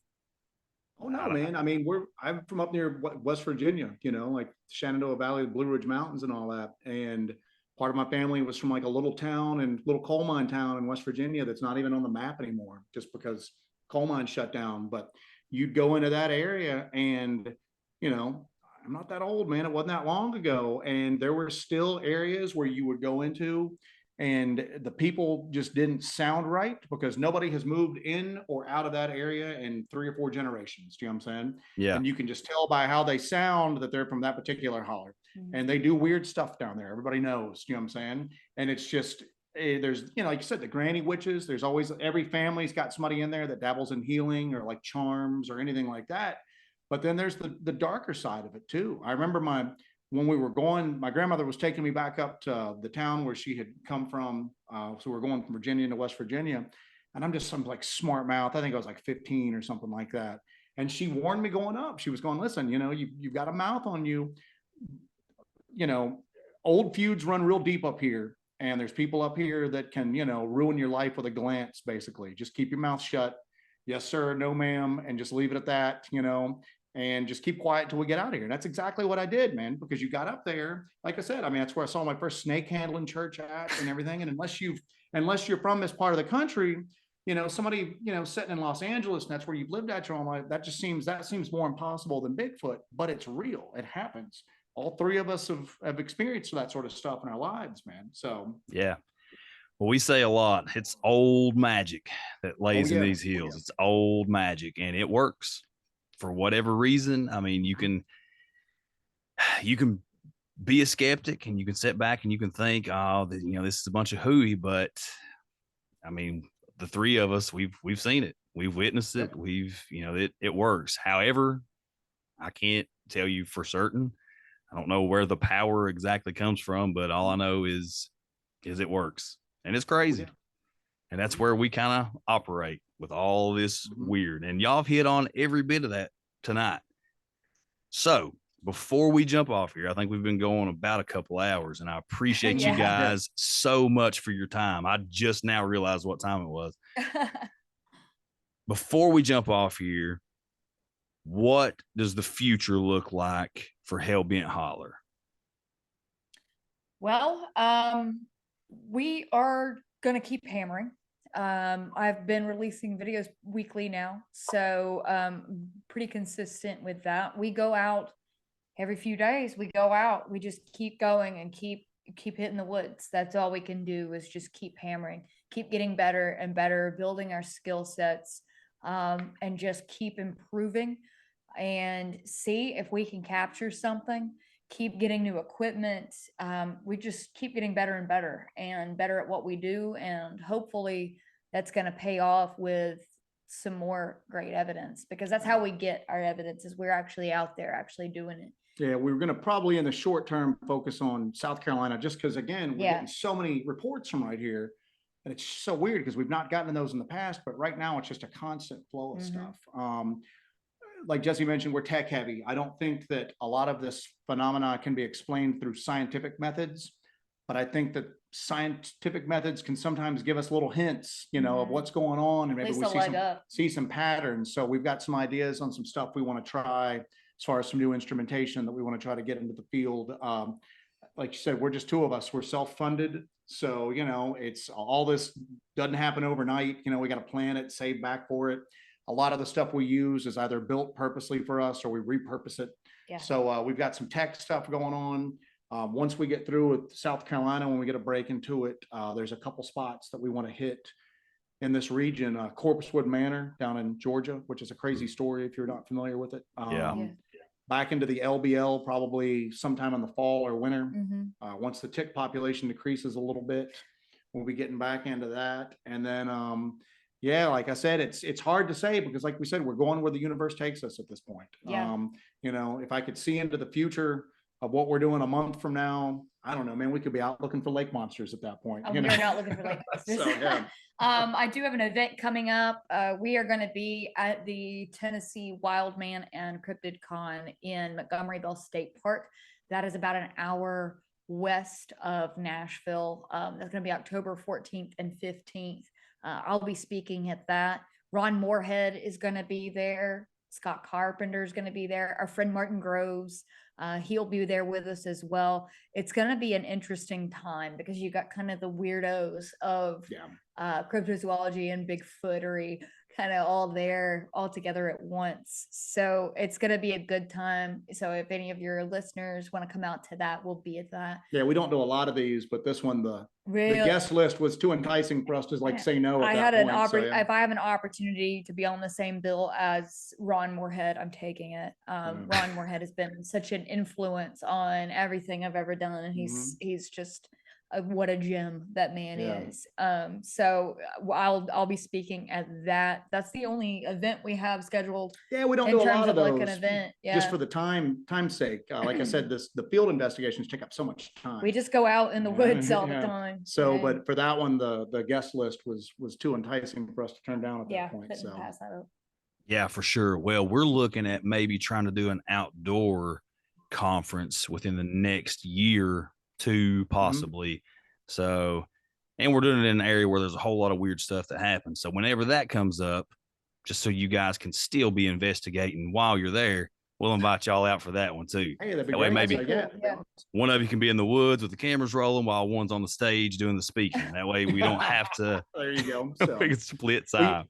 Well, one of the things that we've done in the past is there was a conference we used to do that we would actually do research and investigation seminars like the night before, kind of take people through because a lot of people, we use a lot of the stuff that they see on TV, you know what I'm saying? And a lot of people have never really used like a thermal imager, and they've never seen a parabolic dish, We had some infrasound detection equipment special built for us that they deploy that nobody's ever really seen before. So it's kind of cool for people to sometimes kind of look at it and go, okay, that's just not some fantasy thing on TV. There's actually people out using some of this stuff, trying to legit get answers. We've done live demonstrations, and then, kind of let people get a little bit of a hands-on. I've done equipment seminars where I kind of get people kind of go through the basics of going out and doing this kind of research. Because I think out of anybody doing this, I think we're the ones that are out there a lot. Yeah. And we're very encouraging for other people to do it. Yeah. I mean, we're always we answer everybody's questions. Yeah, so we would love to see more people getting involved with this end of it.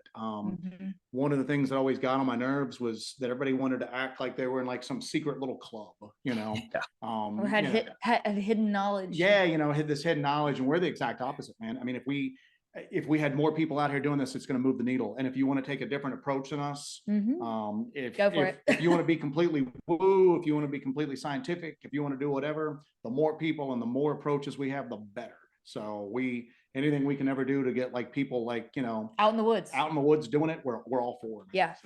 for sure. But yeah, and if you want to check out all of our videos, and we've mentioned a lot of the stuff that we've captured, a lot of the evidence we've captured on the show, from footprints to portals to dogman images. It runs the gamut, I guess. It runs the gamut of what we've gathered just being out there and being in the woods. We're on YouTube at Hellbent Holler. We just surpassed 10,000 subscribers. So that was a big, congratulations. Big thing for us. We were very happy about that. We do a live show every Monday at 7:30 p.m. Eastern. And that's kind of just a hangout for us and our viewers, and that's a lot of fun. We joke a lot on there. It's a lot of fun. And I'm putting videos out weekly, and it's just, just keep hammering. That's basically where we're at with it.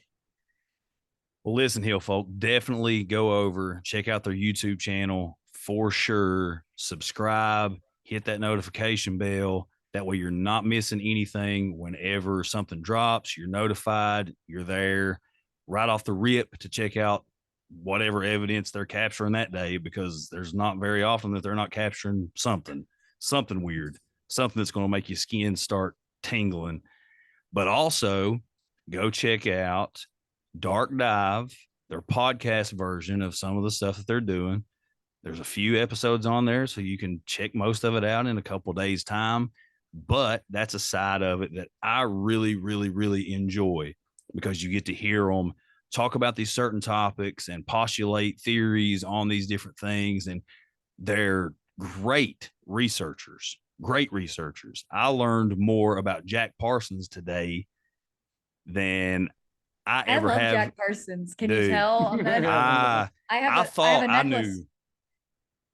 a necklace on right now. It's per aspera ad astra, and it's through difficulties to the stars. That's what Jack Parsons would say before every launch.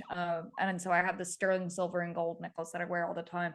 I'm obsessed with Jack Parsons, and I have a weird like kinship with him, even though he's crazy. But yeah, if you're interested in Jack Parsons, yeah, there's a lot to that. And there's so much we didn't cover in that Diabolical Hypothesis episode. We haven't done a dark dive in a long time, but we're gonna try to get back into doing those because they were a lot of fun and everybody really enjoyed them. But yeah, check out those dark dive episodes. Those are pretty good. Well, here's a quick little nugget. And I'm not saying by any means that I know more about Jack Parsons than you do, because I definitely did not. But did you know that he invested and his name is on a couple deeds in coal mining operations in his time in southern West Virginia and East Kentucky? I did not know that. No. I didn't know that. Sure did. And Who owns obviously those mines nowadays, I wonder.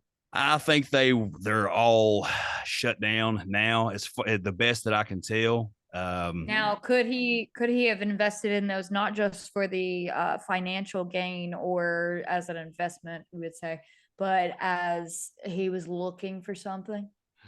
Possibly. That's what I theorize. Yeah.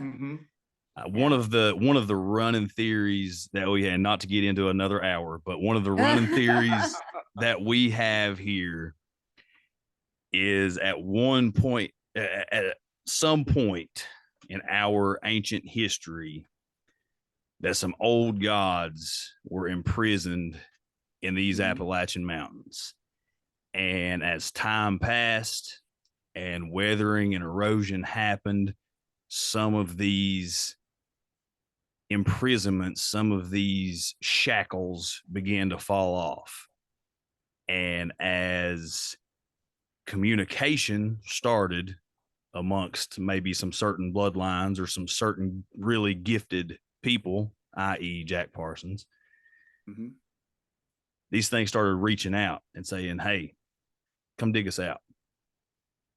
Come get us fully out. So then you have certain bloodlines start the coal mining industry, start the railroad industry, start literally drilling into the hearts of these mountain prisons and releasing these entities in full effect. That's one of the theories we run. There needs to be an AI Hellbent Holler crossover episode just on Jack Parsons and the Appalachian cryptozoology aspect of it right now. Yeah. That's amazing. That's crazy. So, hey, I'm down. I am down. Anytime you guys want to do it, we'll make it happen for sure. But anyway, Hill folk, make sure you go check out all their stuff, like, subscribe, give them the 5-star ratings and reviews, flock to them, show them that Appalachian hospitality, show them love, just like you show us love. These are our people. They're our weirdos. This is what we do. This is what we do. We love the people that are in there with boots on the ground and finding out all the stuff that we sit around and hear stories about and talk about. So make sure that you flock to them.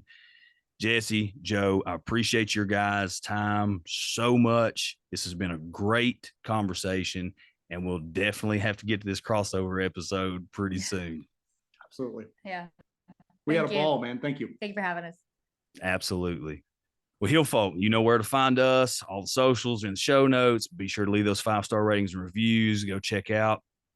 Make sure you get your tickets to Fortean Airwaves Ultimate Podcasting Conference. Again, that limited availability. There's only 200 tickets, so be sure to jump in, get those quickly. The link tree with all that information will be listed in the show notes. Go be sure to do that. Send us your stories, experiences, research you're diving into, whatever, at appalachianintelligence@gmail.com.